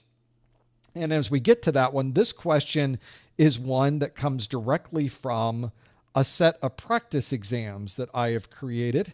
These practice exams I created because if you start looking around the internet, one of the things you'll notice is that there's a lot of practice exams out there. But another thing you'll notice on the internet is that many times they're not very good. They're not very good practice exams. They either are asking you questions about a version of the exam that no longer exists, so the questions aren't applicable to the current exam. Sometimes, and many times, the answers that are marked as right are not the right answers. And thirdly, sometimes the answers that are there have nothing to do with the question that's being asked. How frustrating is that? So I thought it would be great if we had some questions that were built, that were created to mimic or have a close approximation to what an actual exam might be. And the questions themselves are for the topics that you would find on the current version of the exam. In other words, questions that have been properly written and questions that would be more accurate to the exam that you're planning to take. So I created a set of exams, my practice exams, that do exactly that. Here's the example of the physical version. There's also a digital version of the practice exams book. It is available on my website at the link you see here, professormesser.com/core1pe. And I have for you a question from the book. So let's go through this one. Again, no answers in the chat room. No hints in the chat room. Instead, let's go through this one. This is from my Core 1 book, Practice Exam C, page 273, and it asks on question C45, a system administrator has just built a new server with an 8-core CPU. When viewing information in Windows Task Manager, the utility shows CPU performance for 16 different processors. Which of the following would be the most likely reason for this output? Would it be that Task Manager displays CPU input and output separately? Is it that the CPU supports multi-threading? Is it the BIOS requires an upgrade to support the newer CPU, or the CPU is faulty? So we have a number of options there. Now, this is a PDF. It's a book. So if you wanted to maybe highlight information, you're thinking, oh, Windows Task Manager. I can highlight that using the features available in this device, and I can even select different answers if I would like to. In this particular case, you have different things that you could do for this one.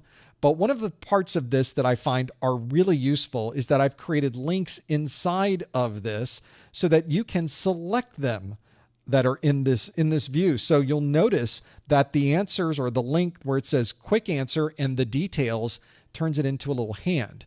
And so if you click the details, it moves us from page, what page are we on here? Page 273. It jumps to page 334 if I click. And there we are, C45. It's jumped to that other page. And it says the answer is B, the CPU supports multi-threading. And of course, I give you a reason why that is the right answer. I don't think a lot of exams you run into will tell you why the right answer is right. One of the things that's unique about my book, however, and one of the things that I find important, is because I usually get these questions wrong, and I want to know, why did I get the question wrong? It's an opportunity to learn a little more about the technology and perhaps get this question right next time. So if we scroll down a bit, you'll see that I document every single answer, not only tell you why the right answer is right, I tell you why all the wrong answers are wrong. And this gives you a little more feedback. It completes that circle so that if you do get a question wrong, now you know why you got the question wrong. And next time you run across this technology, you'll be ready and prepared for the question that's posed to you.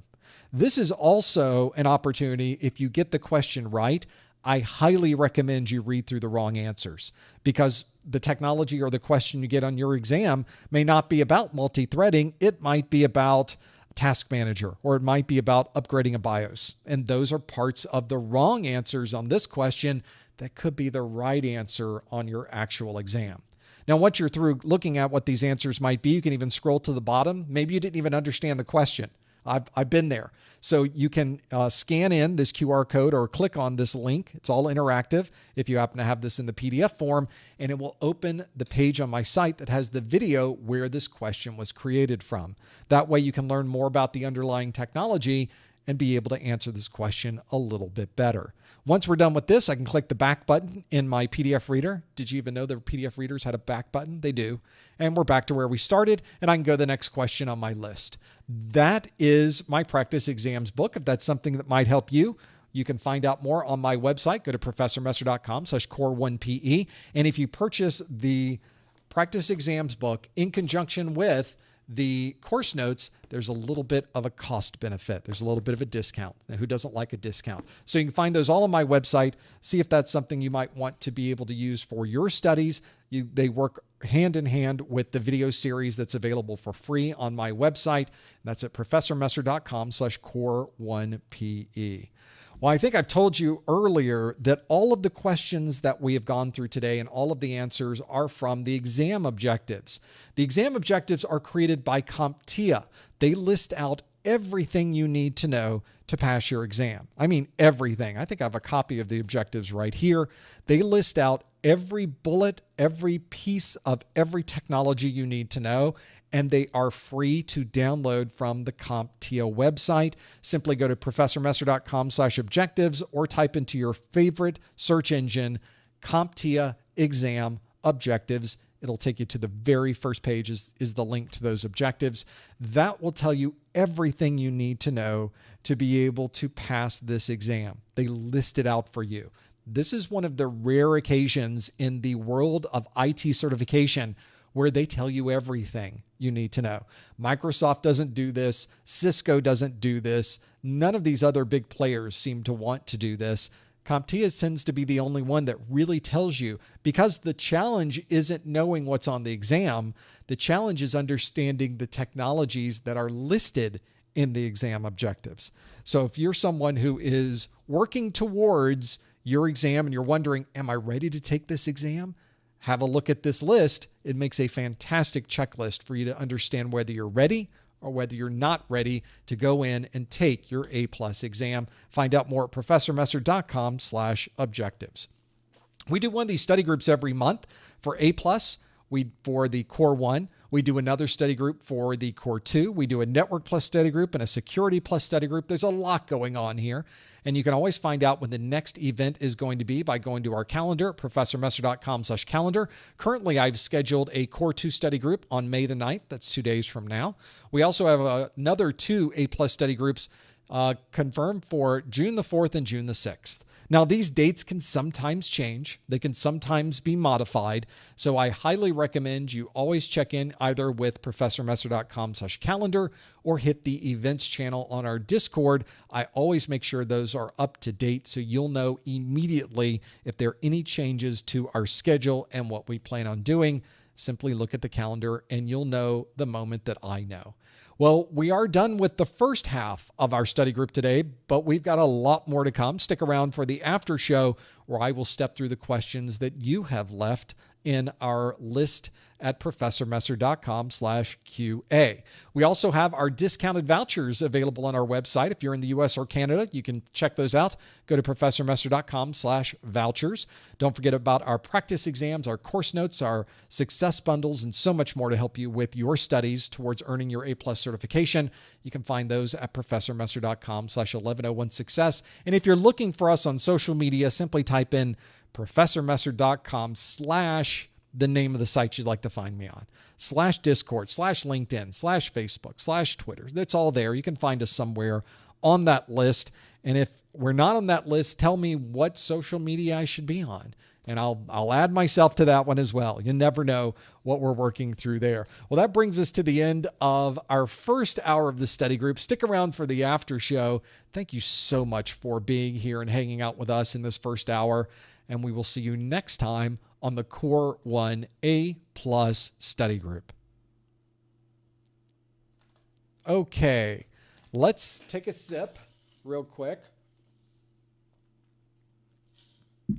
There we go. It's time for the after show, everybody. Thanks for sticking around. In the after show, I'd like to take your questions. So this is sort of like the first hour, except turned around 180 degrees. So before I was asking you the questions, now it's your turn to ask me the questions. Let me get this all set up on this page and see if we can give you the information you need to join us. You can submit questions for this second hour of the study group at any time through the link on your screen. Go to professormesser.com/QA. Yep, it's the same link. And there is a tab at the top of the screen where you could submit questions right there by going to professormesser.com/QA. And I will do the best job I can at going through these and answering some of the questions you have on this list. So let's now kind of focus on some of the questions you have about kind of learning this content. Let's first talk about technologies in general and some of the things that has there. This is probably one that we all sort of struggle with as we're going through it. This question from Amani asks, what's the best way to learn port numbers or remember them? Because I know them, I just forget them, I read them, they pass by my eyes, I sort of remember them, but it's difficult. And in fact, this is a common issue for most of us when we're learning these topics. And certainly on the A+, certainly on the Core 1 A+, there is a lot of rote memorization for better or worse.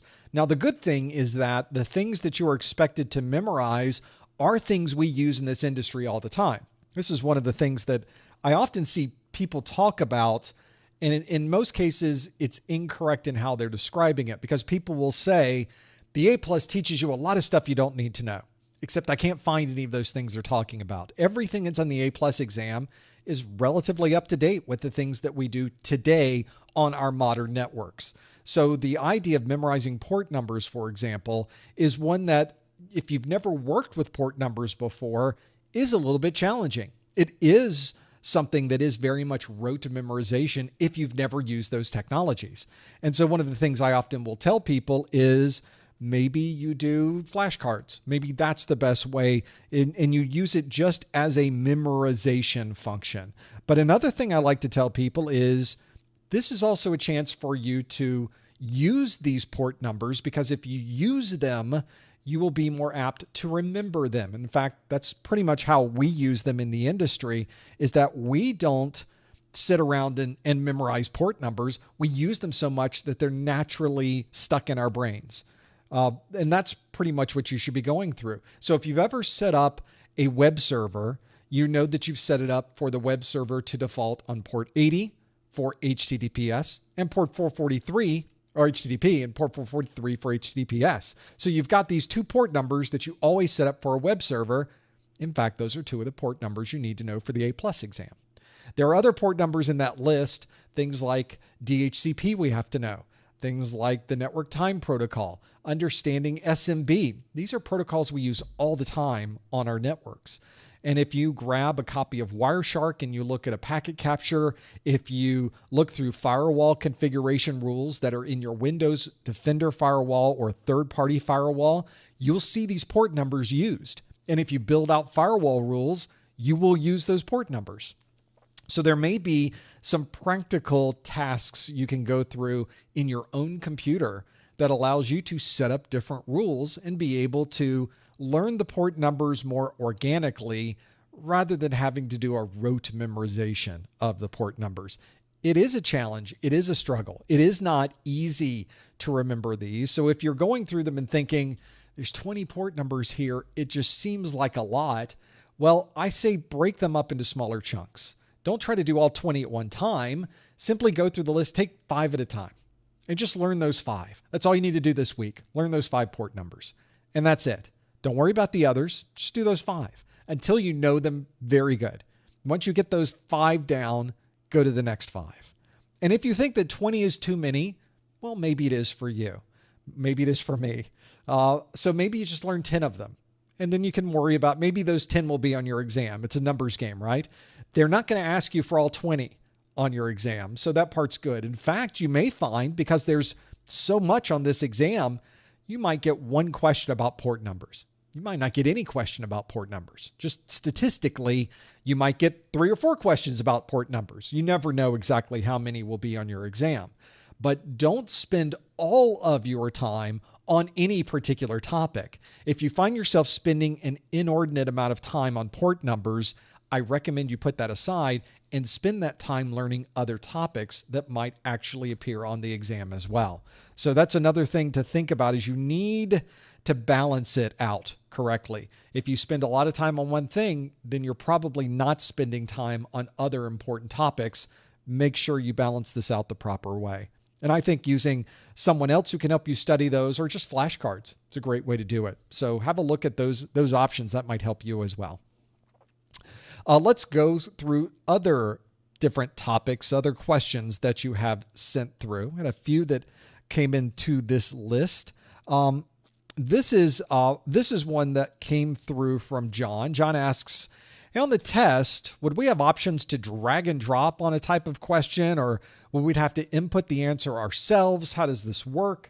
On many of the CompTIA exams at the very beginning, as we've already mentioned, there are performance-based questions. We had one today that was a performance-based question about CPU and memory. And here's the motherboard right here. Here's the system we were working on was this one here with these 5 different options. Now on an actual exam, it's probably not going to be fill in the blank. What we have found, and this is as we sit here today in May of 2024, this happens to be the case, but this could change tomorrow, is that the exams themselves for A+, Network+, and Security+ don't tend to have fill in the blank.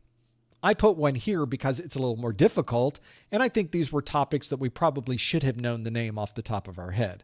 In reality, what you probably would get with this is there's 5 different blanks, but on an actual exam, there might be 12 different terms, and you have to drag and drop 5 of those terms into these boxes. So it's more difficult than just having 5 terms and you put them in the 5 boxes. That's way too easy. So instead, you can, of course, drag and drop what you think the right answer is. Now, you can still get all of them wrong in that scenario, but it's a little more, I guess, interactive. It's a little different. You don't have to memorize the name or type in the name and worry about abbreviations or misspellings or capitalization. Instead, you just drag it and drop it into the right slot and you're done. And many of the performance-based questions work that way. But you could, of course, get a question that is like that, where it's drag and drop. It may be one where you have to choose between a number of different options and put them in a particular order. A performance-based question is really just a question that is asking you things you already know, but it's asking you in a way that is not multiple choice. So they're not asking you something that's off script. They're not asking you something that's not in the exam objectives. They're asking you about topics that you probably already know about. And so in that case, don't worry so much about how they're asking the questions. Worry about the topics that you need to learn, the exam objectives themselves. Because if you know the exam objectives, it really doesn't matter how they ask the question. If you know the objectives, then you'll be able to answer it regardless of whether you're putting things in order, whether you're dragging and dropping, it doesn't matter. So I think that we worry a lot more about, or we tend to worry a lot more about the style of the questions, when in reality, we should be worrying about the subject matter. We should be worrying about what the questions are about, not the structure of the questions and how they are presented. Because if we know what the questions are about, we can easily answer them. And I think that's probably one of the biggest feedbacks I get from people when they take the exam is afterwards they go, I worried a lot about these performance-based questions. I really shouldn't have worried about it. It was very straightforward. I knew exactly what we needed to do. It was very obvious what we needed to finish on the screen, what we needed to click on, what we needed to drag, what we needed to drop. And so it was one of these where we're over-worrying, and in many cases over-worrying for really no good reason. I think that's something that almost is universal. So don't worry so much about the form. Worry about the real details of this, and I think you'll be okay. Let's keep going through this list and what happens to be in this list. We will get through this. Here's a question more about, this is one for folks that already have their certification and they are going through this process of renewal. This is from Dot. Hi, Dot. Thanks for putting this in here. Dot asks, hey, what happens if you don't complete your continuing education? That's what the CE is for. This is something that a lot of people, I think, don't realize when they earn their certification is they've taken their Core 1 exam and they passed it. They take their Core 2 exam and they pass it. They're now A+ certified because you have to pass both of those exams to be A+ certified. When you pass your second exam, a clock starts, a timer starts. It's a 3-year timer. And you are certified for 3 years from the date that you have earned that certification. That's great because now I don't have to worry for 3 years about this cert. But maybe you're 2.5 years into this and you're thinking, gosh, it would be nice to renew this cert. I don't want to have to take the exams again. I just want to renew the certification. And there are many different ways to renew your cert. CompTIA has a list of these on their website. And if you look at the YouTube video description of this video, I made a video that describes the process of renewing your certification in just a few hours, literally in just a few hours. And that's because CompTIA provides you with ways to do this over a long term where you are collecting webinar CEUs, you're attending industry events, maybe you're taking a training class, maybe you're taking a third-party certification, or maybe you're taking a CompTIA certification to renew your certification that's A+. You could take a Network Plus or Security Plus, for example, and that will automatically renew your A+. There's also a way that you could take a continuing education unit renewal process. It's the CertMaster CE. CertMaster is the brand of products from CompTIA. The CE in that line of products is for continuing education, and you can purchase that package. It's an online training package, and you can go through that in about a day. And once you go through the entire training and you've answered every question correctly, you submit it, and it renews your certification. So a lot of times people will be very short of time. They say, my certification expires tomorrow. What can I do today to renew my cert. And I always say, well, you need Cert Master CE. That's the best way, the fastest way to renew your cert in just a few hours. They go back, they renew their cert with CE, and they come back hours later and go, we did it. I finished. It's now updated, and I just checked and I renewed my cert. So it's a good way to do it. If you don't complete any of those renewals, you don't take a third-party certification exam, you don't take a CompTIA certification exam, you don't go through the Cert Master CE, you don't collect CEUs, and you simply let that 3-year certification cycle expire without doing anything, then you are no longer certified. And the only way to get that certification again is to take the exams again. That's not a great solution. So a lot of people, once you've gone through all these certs and gone through these exams, it's kind of nice just to maintain the cert. In fact, I know people that if you look at their certification, they earned their A+ certification 10 years ago, but every 3 years they make sure to renew their cert, so that even though they were certified 10 years ago, their A+ certification is just as valid as somebody who passes the current version of the exams. So something you might want to consider if you are already certified and you're wondering, should I renew or should I not renew? There might be good reasons to have that renewal. And that's what might happen if you do not complete that continuing education or renewal process. Something to think about. Unfortunately, it happens a lot. It's difficult because people will show up and go, oh, I didn't realize my certification expired last month. What can I do to just turn it back on? Well, there's nothing you can do to turn it back on. It's dead now. It's gone. We can say goodbye to it. What we need to do now is you have to take the exams again. And nothing you can do can bring that old non-renewed certification back to life, unfortunately. And CompTIA is very, very particular about that. So make sure you don't have that happen to you. Okay. So let's talk about these other questions you have in this list. A lot of them are in here. And I think that some of these this is a good one that some people have talked about. And it really speaks to what we were discussing earlier about memorization. This is from Anonymous, who's a very busy person, by the way. They have a lot of questions in here. It says, in your common network ports video, you covered a lot of ports to memorize. So true. How important do you feel it is to memorize additional ports that I didn't cover, like Secure POP3, AFP, SLP, etc.?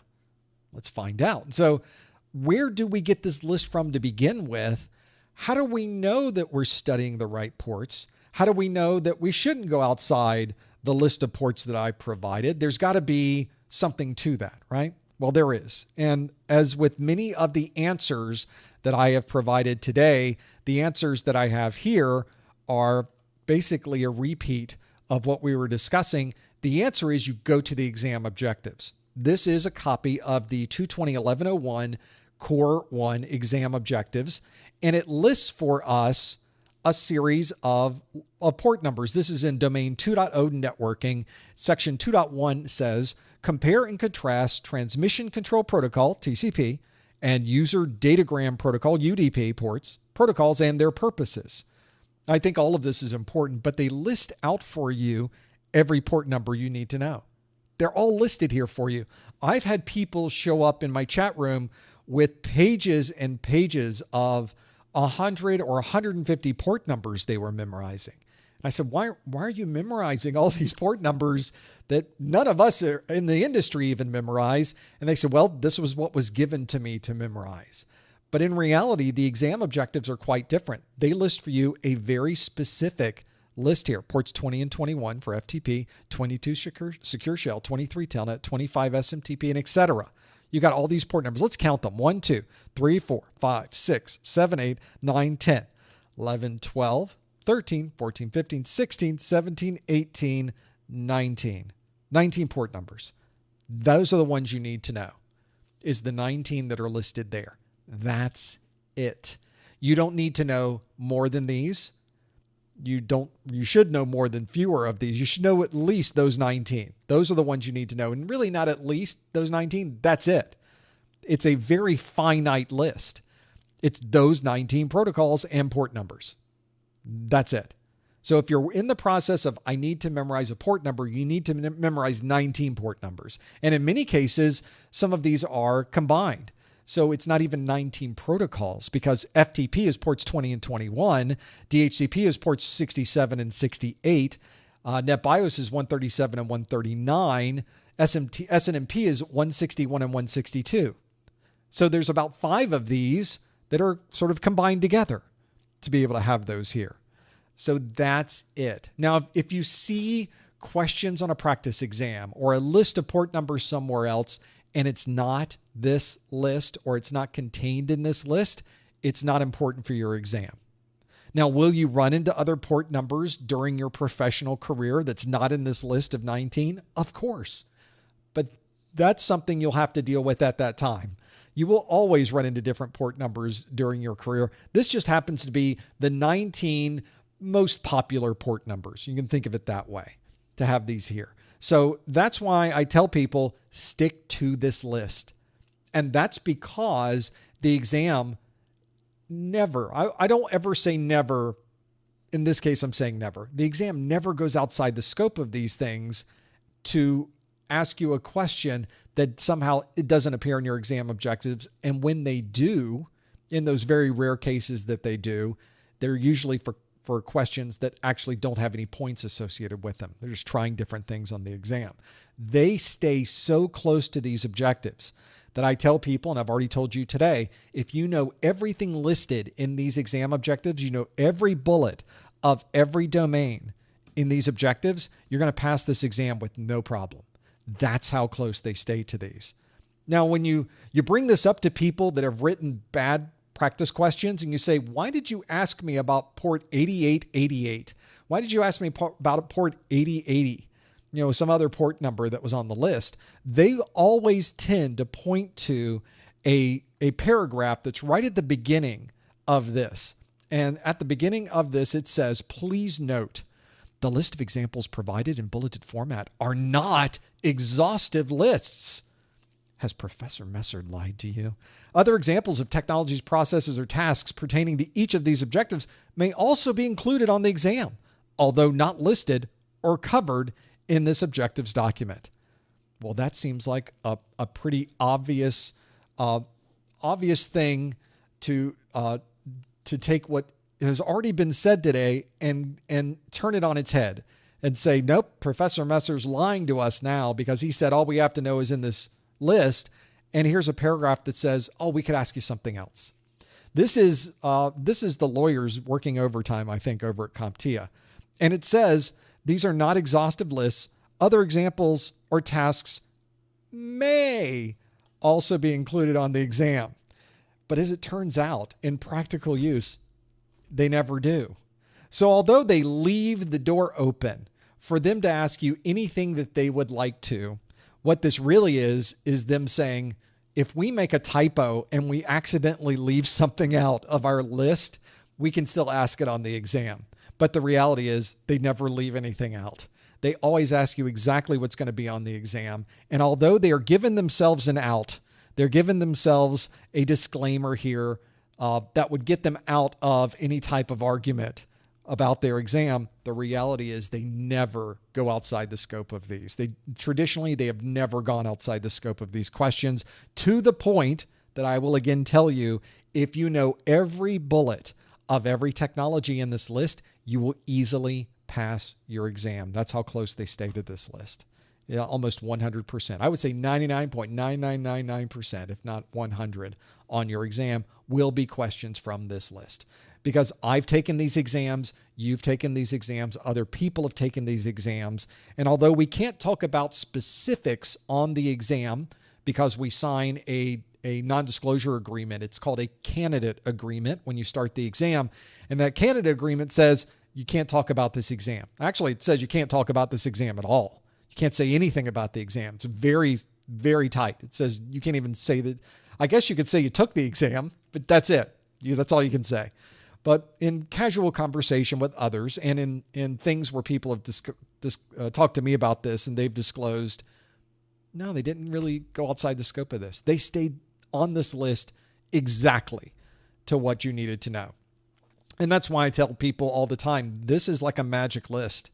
You don't get this list from other places. I've already told you Microsoft doesn't do this. Cisco doesn't do this. VMware doesn't do this. Red Hat doesn't do this. This is remarkable that we even have access to this data. So you should take advantage of this. You should use this information that's been provided to you because they will tell you exactly what you need to know for this exam. Don't worry that you've watched my video. I go exactly with these objectives. In fact, I use the objectives as my outline when I make the videos.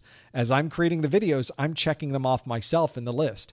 That's how I know that my videos are exactly synchronized with the list of exam objectives. So if you find something that goes outside that list, you can ignore it. Don't even worry about it. You don't have to memorize it. You don't have to think about it. It's not any of your concern. Stick to the objectives. Stick to the objectives and you will be fine. Let's keep going through this list of questions. You guys, great questions that you've sent in, by the way. If you'd like to submit a question, you can use the link on your screen. Go to professormesser.com/QA and use the tab at the top to submit questions in our after show. Let's keep going through this list. And I think these are important things to consider. One of the things you may have noticed, I've already talked to you today about rote memorization.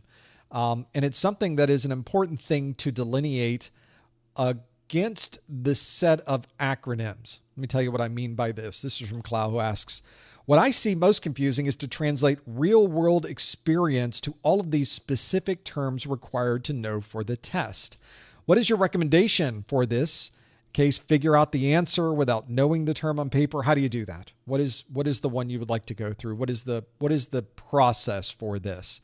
And that is a challenging thing. That in fact is one of the things that is one of the biggest things we have to do on our side of the screen here is if I'm creating a set of training materials, how do I get across to you how these technologies are used? Because on your exam, you're going to get a lot of questions about how these technologies are used. We've seen a number of those today.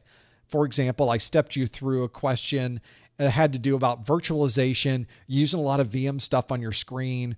What's happening under the surface? How is that technology implemented? And we talked about using Intel VT, virtualization technology, in our BIOS. That was a really good example of how knowing the VT was virtualization technology did not necessarily help you with the question. And you see this on the exam a lot, is they use acronyms as a midpoint or as a starting point in many cases that you have to go through a couple of extra steps to finally get you to the right answer. Just knowing an acronym and the terms or the words associated with those abbreviations aren't enough. So let me give you an example of this. Let's go to, this is our exam objectives here. And let's go to the back of the exam objectives. I'm going to just keep scroll. Near the back, this is on page 16 of 19. So it's here in the back. Look at this list of acronyms.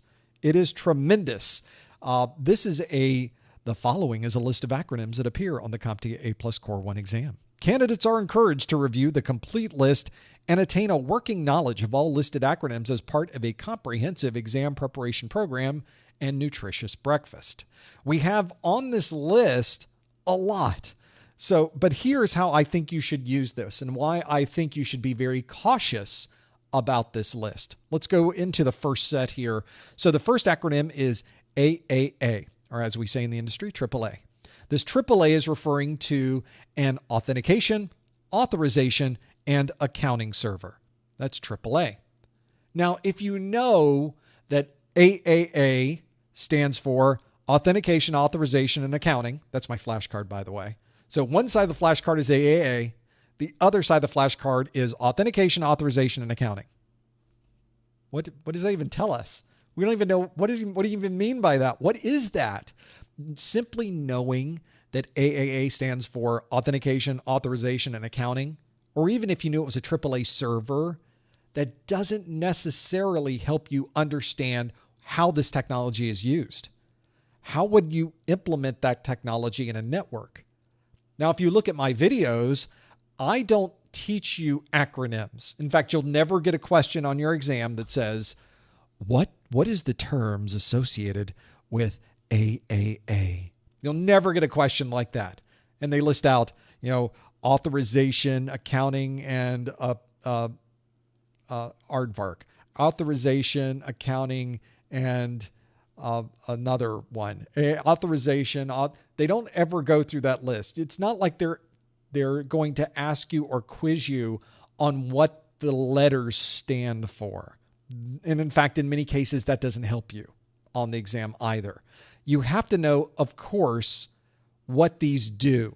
And as I even mentioned, if you talk to a network professional, a security professional, and you ask them, hey, do we have a AAA server? They will go, oh yeah, we got a couple of AAA servers. We got one that runs Radius. I got another one that listens for LDAP. We've got a TACAX server.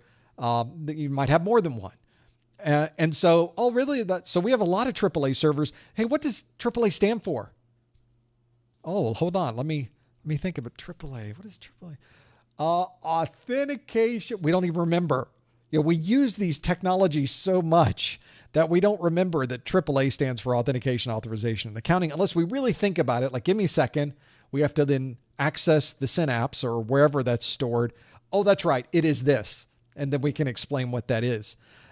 So I often tell people, if you're going to do flashcards with these, where you have AAA on one side and authentication, authorization, accounting on the other side, make sure that you also put what this is, how it is used, where you would see this on a network, how it would be implemented. So it's more than just knowing what the letters mean.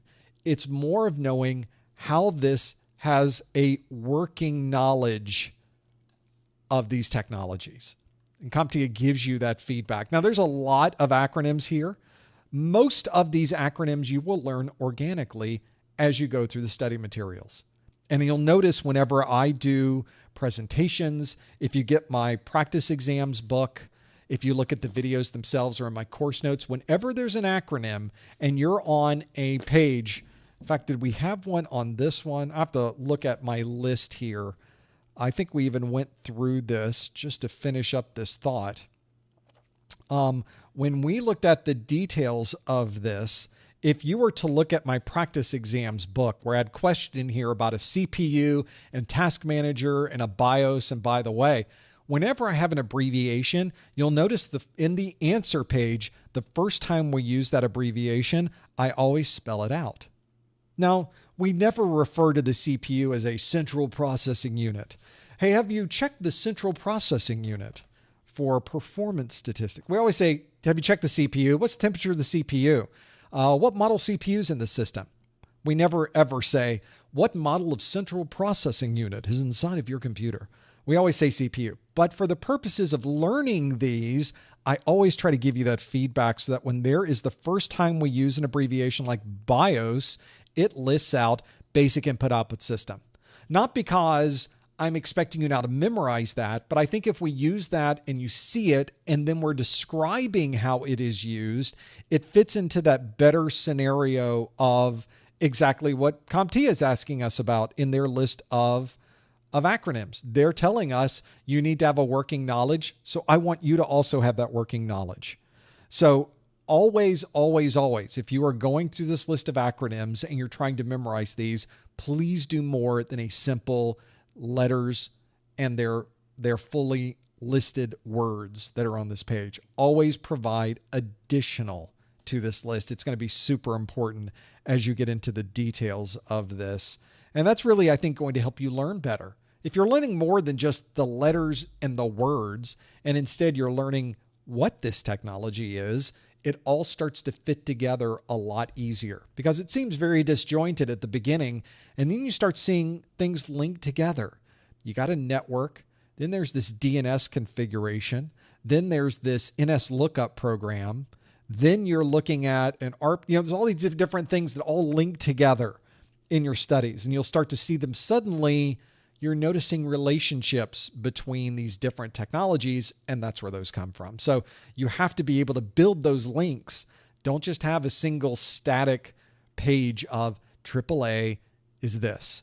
CMOS is this. BIOS is this. It's a waste of time if that's all you're doing. You need to really dig into the details of those technologies, and that will be important for your exam. Other questions you have put in here in this list, and other ones that are there. Let's see what we have.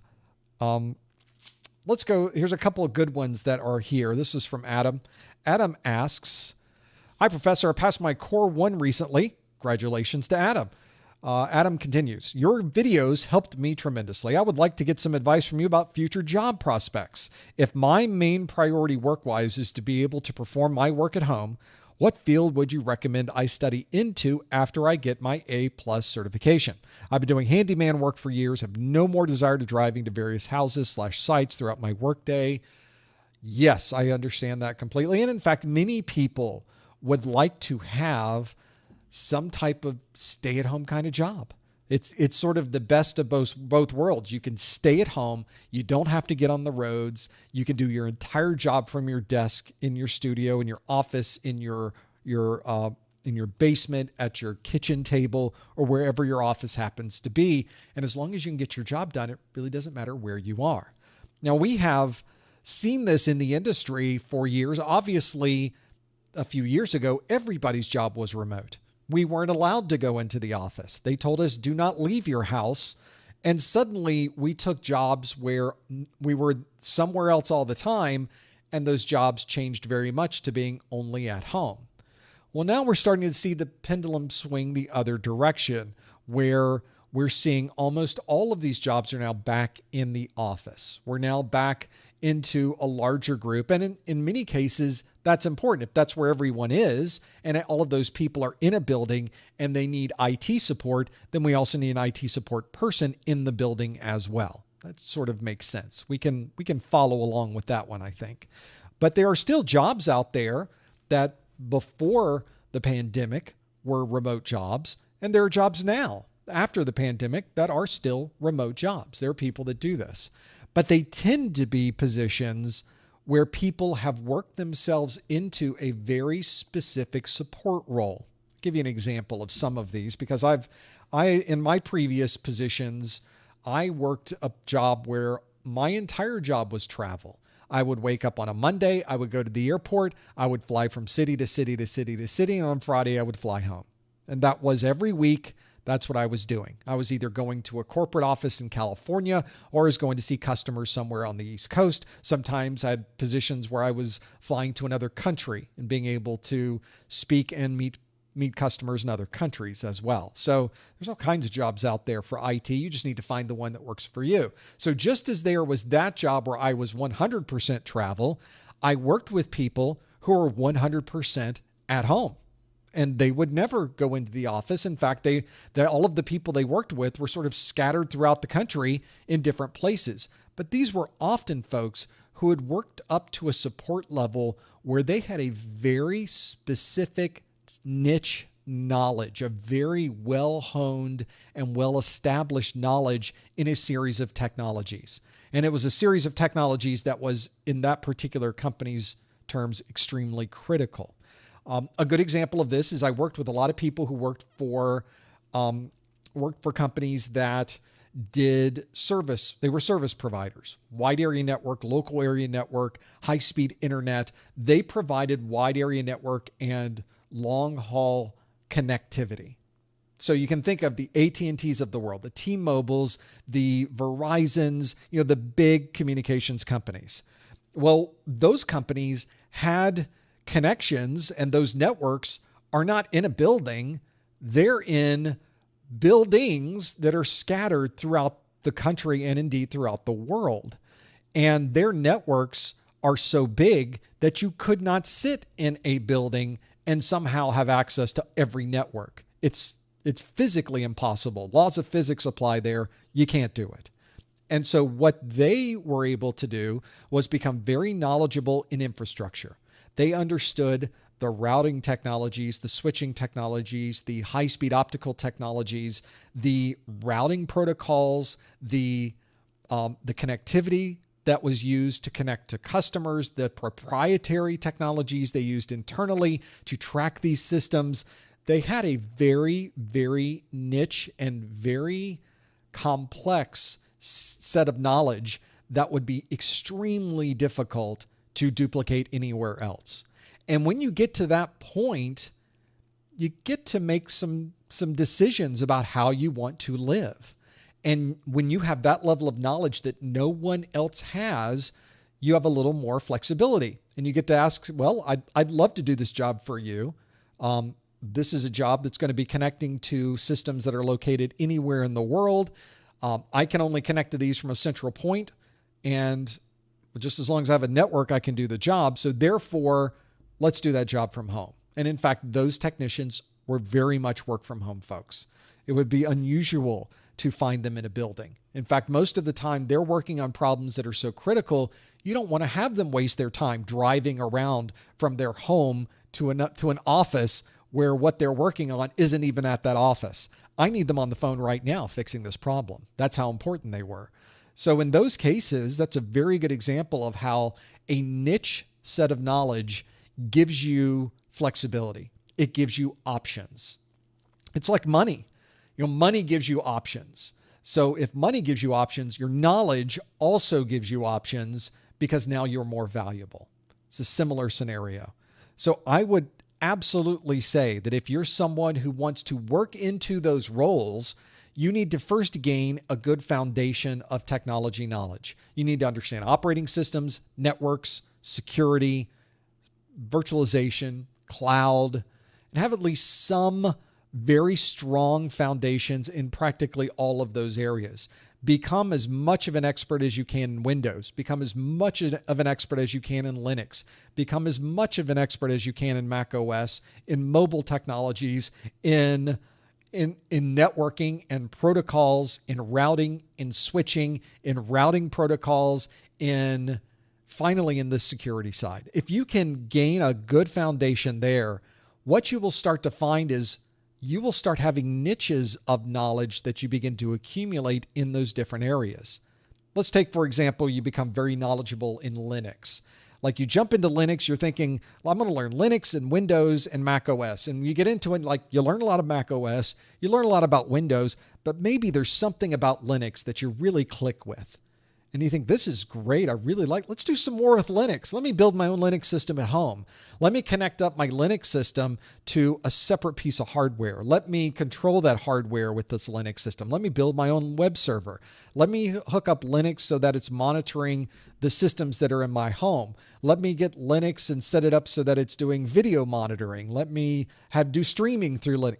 Suddenly you're becoming more and more knowledgeable with Linux, and you get into the details of the operating system, and you run into problems that nobody else has run into before, and you've solved those problems, and you've become an expert in the internals of that operating system far beyond what other people in your geographic area are familiar with.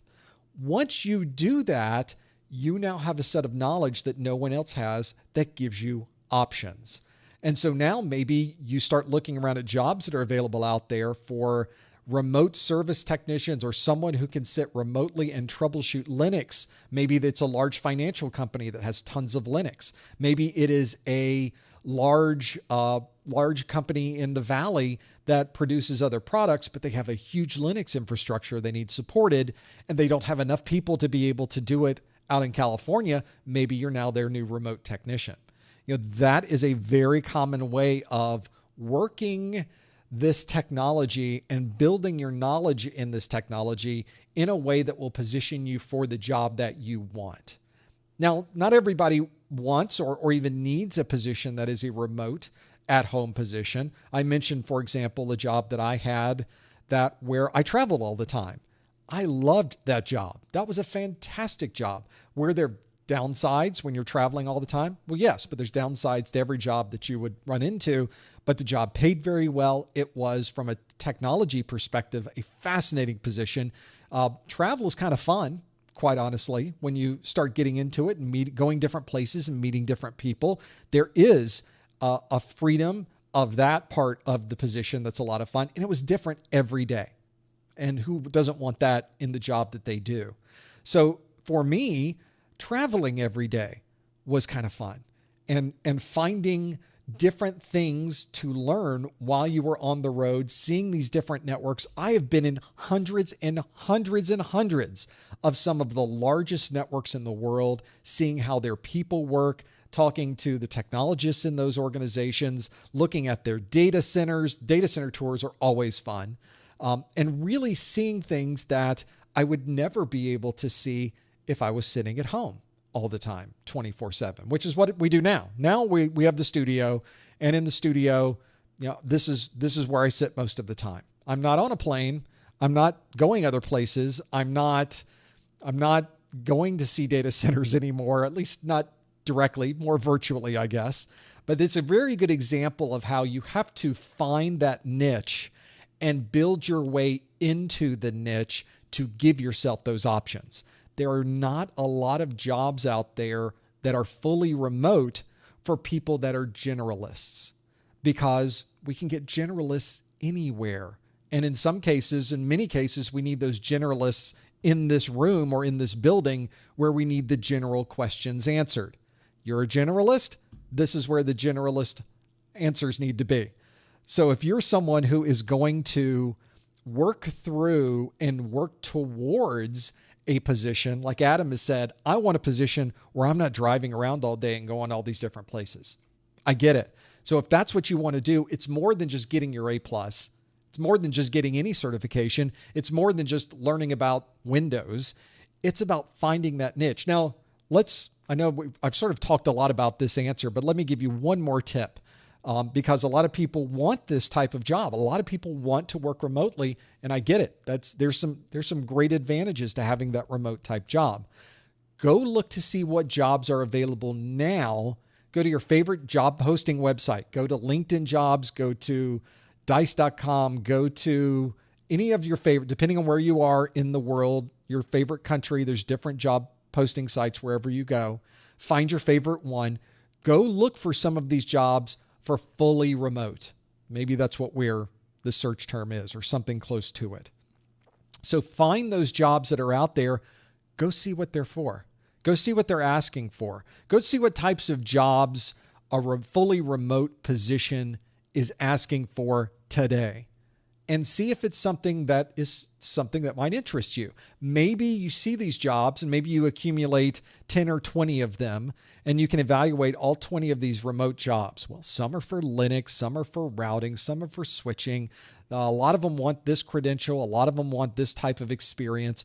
That should give you a way to start building your path, because in IT, not everything is on a rail. You don't just start here and your next step is this one and your next step is that one, and then you're finally in the remote job. With IT, there are many different paths that get you to that final destination, and you have to figure out what that path is. And that path is going to be unique for you because you have a unique set of interests and different opportunities in your area. And you may have to work some jobs that are overnight positions, or positions where you're on call all the time, or positions where you have to support a lot of systems that are in a building that you have to drive to that building every work day and manage those systems. But you don't have to do that the rest of your career. And I see this all the time, as people will tell me, I would get into IT, but entry-level IT pays the same as the bartending job I have. I'm just going to go be a bartender. But they aren't looking at the big picture. They aren't looking at the long tail. They're not looking at the long story here. Yes, entry level is entry level probably in most jobs. The amount you're getting paid is one thing.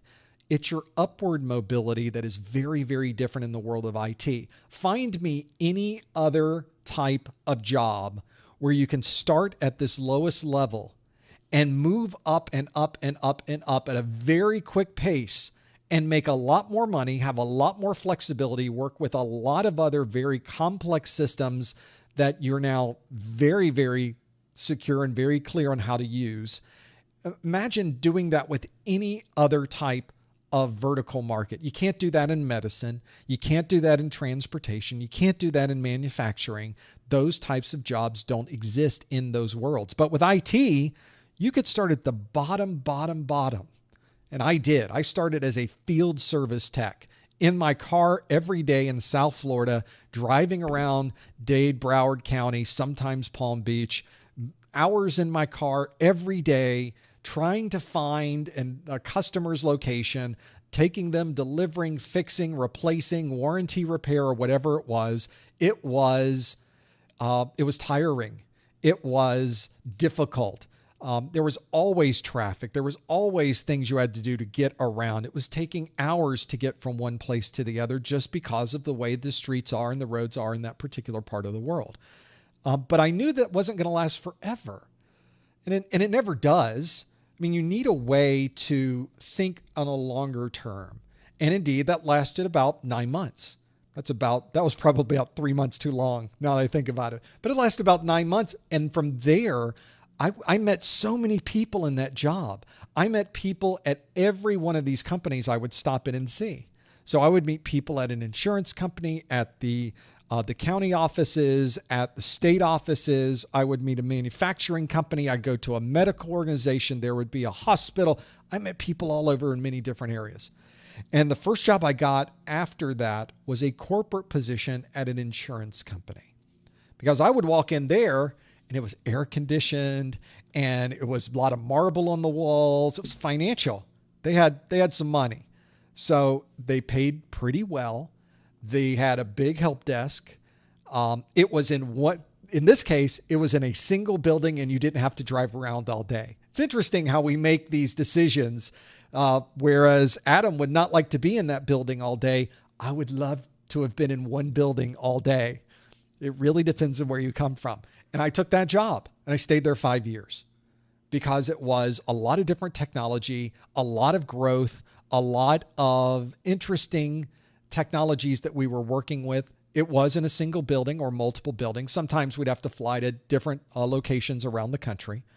But it was a very good example of sticking with that entry level and leveling up. And it happened in a very short period of time. We often talk about the 3-year rule in IT, where you start a job and 3 years later you get that next job, and 3 years later you get that next job, and you're leveling up each time. The reality is it's probably a lot less than 3 years in some cases. My first example was 9 months. I had a new job and made more money, perhaps more importantly. And after 5 years there, I leveled up to another job, which wasn't very good. I didn't stay there very long. But from there, I stayed there, I think 6 months, 9 months, maybe a year actually. And from there, leveled up to another position working for a manufacturer, working for a software company, working for Network General. So I moved up from kind of the user community. I moved up into a VAR, a value-added reseller, and from there moved up to the manufacturer. And from there, I just stayed with manufacturers the rest of my career. That was really my niche. It's where I really enjoyed myself, was at that level, because it was a lot of travel, but they paid pretty well. They had great benefits, and you met a lot of interesting people, and you learned a lot. And for me, it was a combination of all of those things. Find any other segment in the world where you would be able to do that. It simply doesn't exist. And that's just one of the many, many, many reasons I tell people, this is what you want to do. You want to do IT, because IT gives you those options. It gives you the ability to pick what you would like to do. It gives you the options to decide what interests you. You pursue that interest, and suddenly, interestingly enough, there's jobs waiting for you after you learn this information that you were already interested in to begin with. Don't tell them I said that, because they'll think you'll work for free, because you probably will. Oh, I can work with that. I'll absolutely go work there. They're paying you to have fun with these technologies. That ultimately is how it felt to me.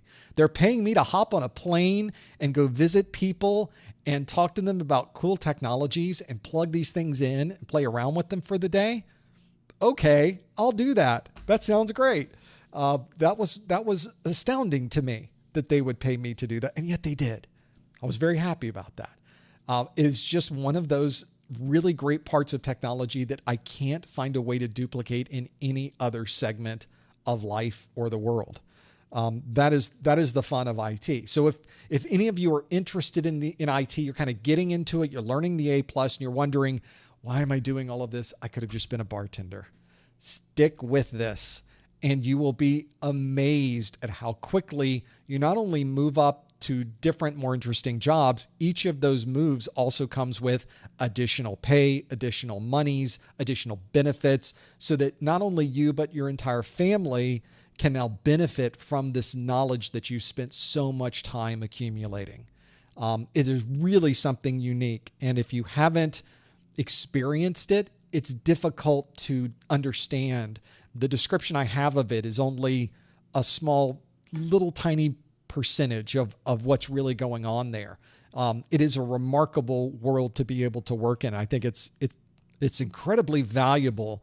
And so I just wanted to kind of make that point as we were discussing the pieces of how do we stay at home? How do we find the job we want? How do we do?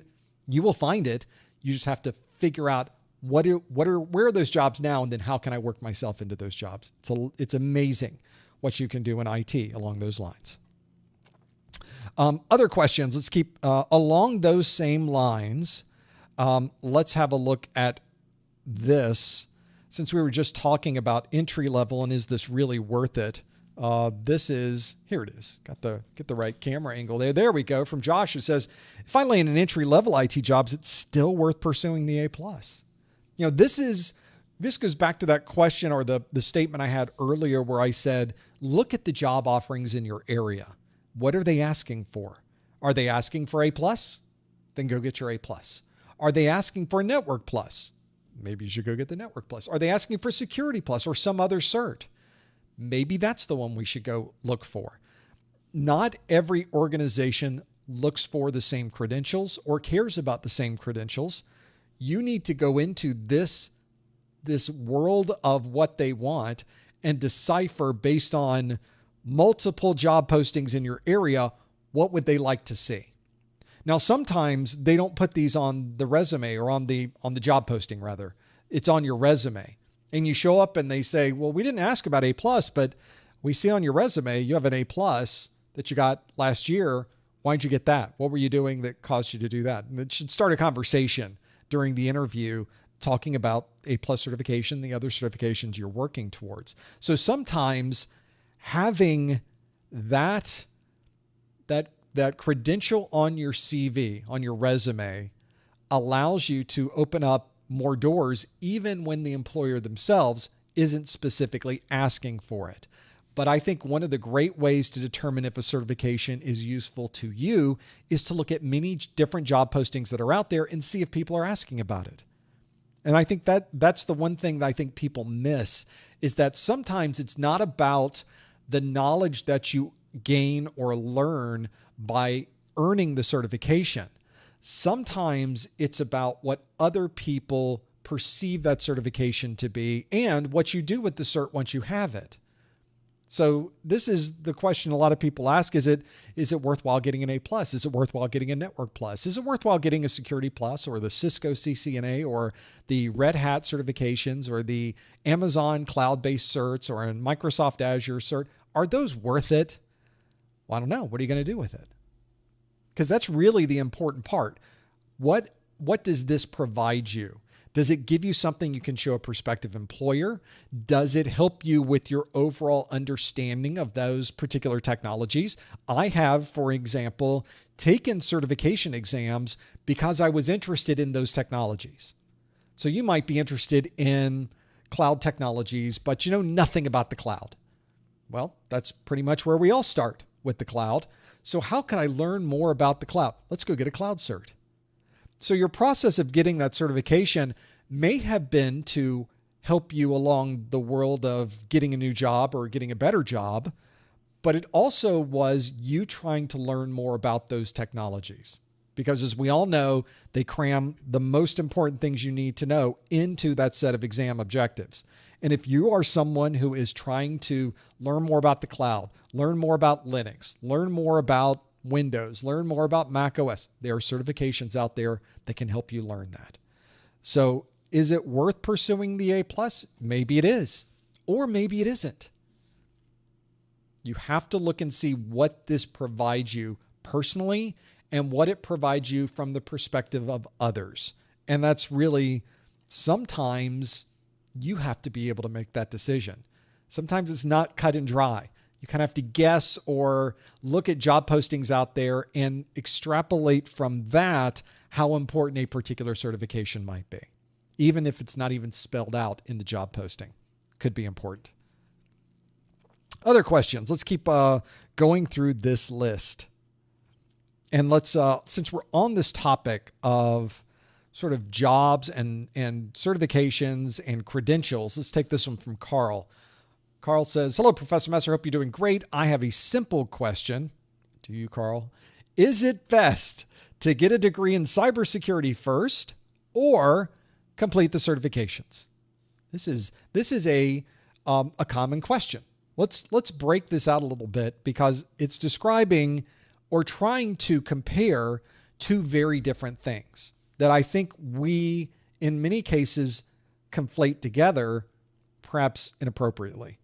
One is a formal degree. The other is an industry certification. Those are two very different things. We often talk about them as if they are interchangeable. I will have people in my Discord, they'll even say, well, I was going to go out and get a degree, but instead I've decided to get my A+ Network Plus and Security Plus cert. Like, that's not an or. That's not an either or scenario. It's not that you can trade in an industry cert for a formal degree or trade in a formal degree for an industry cert. They are not interchangeable. You can't take them to the certification exchange board and swap them out for one or the other. It doesn't work that way. Formal degrees have value in and of themselves. Industry certifications have value in and of themselves. They are not intended to be swapped out with other things. It's also along the same lines as one of my pet peeves. For those of you asking about pet peeves, nobody did, but I'm telling you anyway. The one I always see is that, well, yeah, but it doesn't trump experience. Experience is the most important thing. Well, nobody ever said that it wasn't important. It's almost like we're arguing for something that no one has ever argued for. It is a true straw man when somebody says, well, you could go get your industry certification and you can go get your formal degree, but nothing is more important than experience, which actually is not exactly true either, just on its face. Experience is incredibly important. Experience, by the way, does not replace a formal degree. Experience does not replace industry certifications. All three of those work together. And neither of them is better or worse than the other, although the people that you talk to on an individual basis may rank them differently, may rank them higher or lower, depending on who you talk to. Let me give you a scenario. Let's say you walk into a company and in the interview, they say, one of the most important things for us is how much work you've done on your own learning, and industry certifications are very important to us. Okay, well, that's great, because here's my certs and you can talk about your industry certifications. Then in the afternoon, you have another interview. You walk into that interview and they say, here, the most important thing for us is experience. You can have as many certs as you want and industry certifications and a degree, but for us, it's really about experience. Okay, well, that's a completely different perspective and a completely different prioritization of these things. But many organizations have this difference because they want to pay you differently. And this is absolutely the true case, is that some organizations don't have time to train you, that they're doing something that there's a lot of money on the line or something very important on the line. They have a very fast-paced organization. They need you getting hired, and the instant you're hired, they need you going at 100%. They don't have time to teach you about how to log into the switch or how to use this system. They expect you to already know that. And they're willing to find somebody who has that experience. And for them, experience is very important, but they're also willing to pay for that. You have to pay for this experience. You can't just hire somebody off the street with no experience. They're not going to get paid very much. But that's exactly how some organizations prefer to work. So you might walk into another interview and they say, we're really looking for someone who's just coming into the industry that would like to learn on the job. That on-the-job training. We've heard that one before too. And the reason they want that is because they can pay you less. Maybe they're a company that has kind of a mid-range customer that it's not incredibly time sensitive, and they're willing to hire people right out of school for very little and train them as they go. And they know, even they don't tell you this, they know that in about a year or two, you're going to get bored. You're going to learn everything you need to learn, and you're going to kind of cycle out, either move up in the organization or move out to another organization, at which time they're going to bring in another person who's fresh out of school. That's their hiring strategy. They are intentionally hiring people with less education, or not education, less experience, so that they can then train them as they go, but pay them less. So although people will tell you all the time, experience is the most important thing, actually that may not necessarily be true, depending on the employer you go to. It's very short-sighted to kind of focus on any one thing and say that one thing is the most important thing, because as we know, it really depends on the scenario. And I think that's where, if you're someone who is kind of working yourself into a role that is a little bit different, working yourself into a position that needs a lot of knowledge, well, maybe those experience is the most important thing. But if you're trying to work yourself into a company that just wants to train you from the ground up, experience might mean nothing. So it just depends. There's nothing that is ever specific in IT anyway, that you're in that world of any one thing is more important than any other one thing. It's almost never the case. Almost never the case. Let's keep going through the list. I know we're well past the top of the hour. I want to get another couple questions in though, because these are super good this time. Let's keep going through these. This is another one along these same lines. And this is a question from at least from the perspective of getting a job like this. Hey, Professor, I currently work as a lawn care guy. I recently became interested in cybersecurity. Don't have any experience in IT or technology in general. I want to get into the field.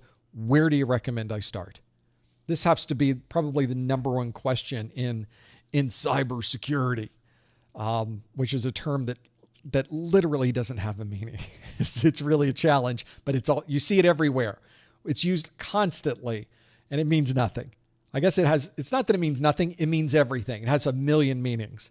So there's your problem, is that you run into this a lot. But let's first define cybersecurity, and then we'll define how you get into doing things with cybersecurity. I'm speaking this particular answer is coming from someone who worked as a cybersecurity systems engineer for a firewall company.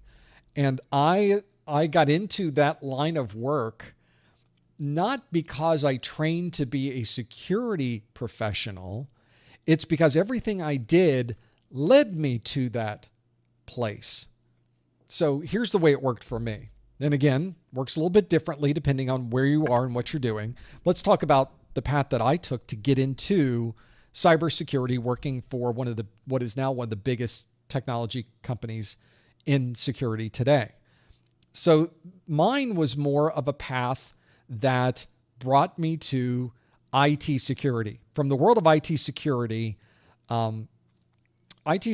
is one that focuses on keeping data safe, making sure that your systems are secure, making sure your authentications are done in a way that is able to have the proper security technologies associated with it.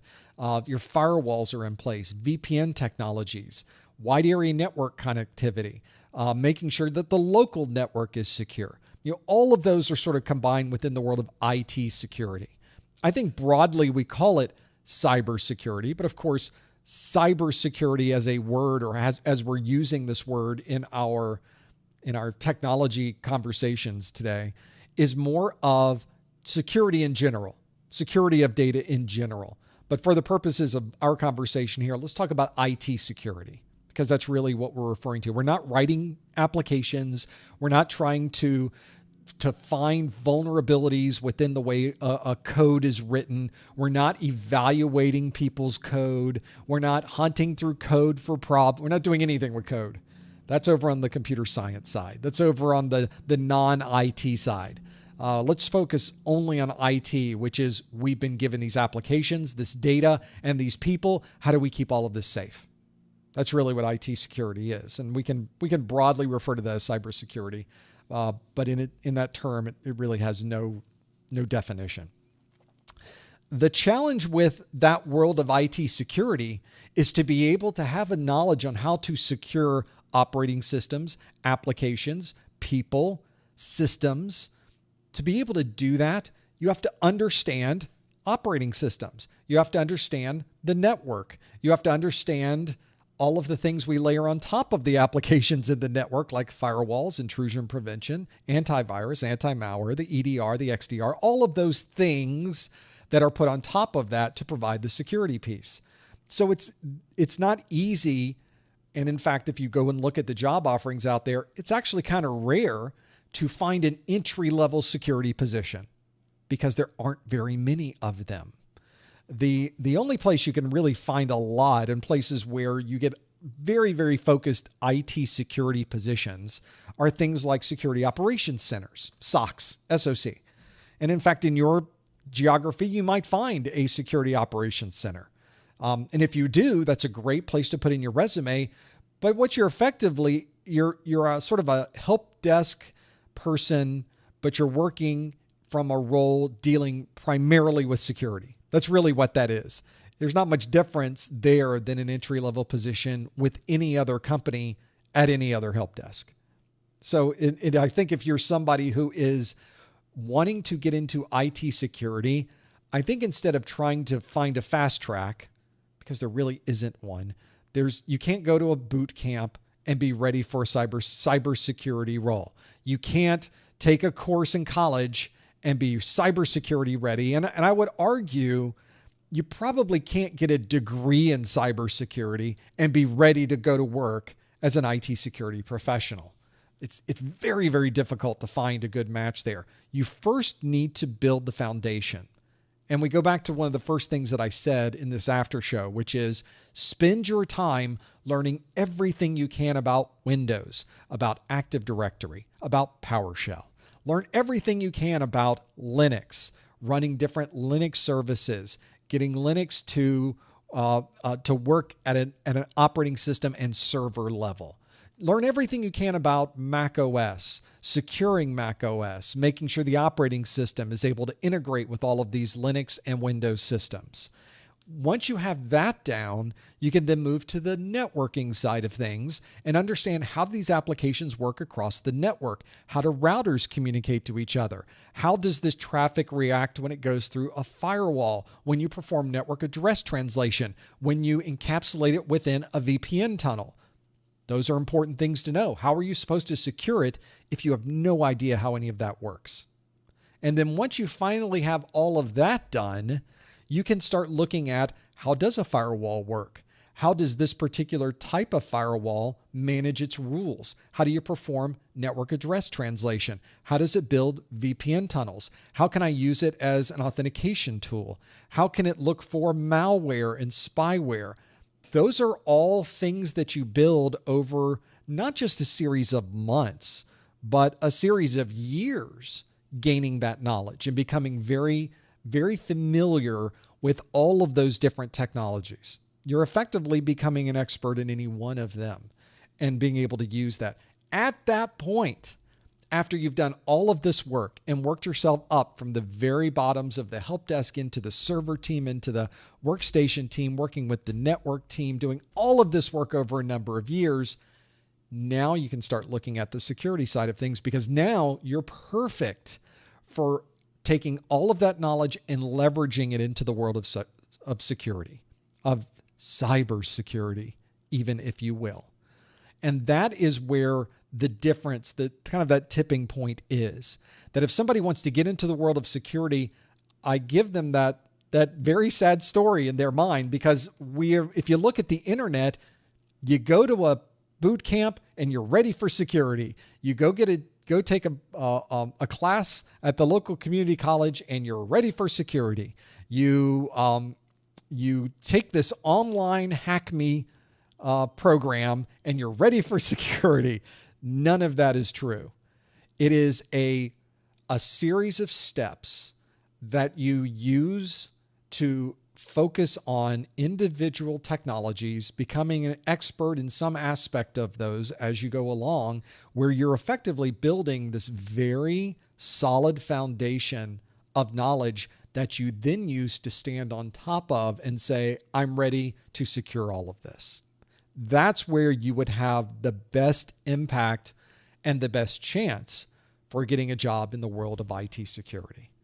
And I think there's no shortcuts there. There's no easy buttons. There's a lot of people that would like to tell you that. It is a very popular term to see on the internet, but I think in many cases there's a lot of people out there that are willing to sell you on something that really doesn't exist.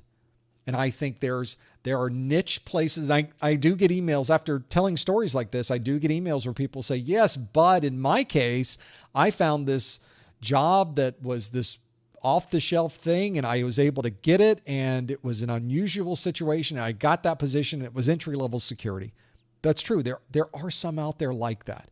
You sometimes will stumble into positions like this, but they are exceptionally rare. And if you aren't sure about that, go back to your favorite job posting site.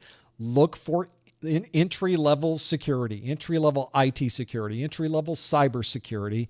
See what you can find. You won't find a lot. And the things you do find, when you start reading through the job description, there's not much security there. There seems to be a lot less security than what you were thinking about. And that's because you do need to build that foundation first and being able to make that happen. I think that's probably a place where a lot of people, I think, would like to focus. And I think that's where there's a need for more security professionals. We certainly see more job openings for trained individuals in security, but we're looking for people that are trained into those positions, not people that are just out of school or people that have never worked with these operating systems before. We need people that have already been through the ranks of that. And it takes months and years to be able to build up and understand all of those. Well, I think that's probably, I know we're way over on our time, but I think that's probably a good place to stop for today. But we're not done for the week. We had a great session in our first hour. Thank you so much for your questions in the after show. I also have another study group on Thursday, 2 days from now, 12 noon Eastern time. Check the calendar, professormesser.com/calendar. And we would love to have you back for our Core 2 A+ study group for our Thursday session. I've already got the questions written. They're all ready to go. All we need is you. Put it on your calendar. Make sure you're able to join us. We also, when we're not here live, I'm going to hop over to Discord. That's usually where I spend my time when we are not here on the live stream. You'll find me and a lot of other people that are training and learning what they need to know for their A+ certification. It's a great place to stop by just to say hello and see what's happening in the world. Some great folks in that community that are more than happy to step up and help with any questions that you might have. I want to thank everyone for joining us. We could not do this without you, and we have such a good time putting it together. Thank you so much for joining us. We will see you next time on the A+ study group. Thanks, everybody.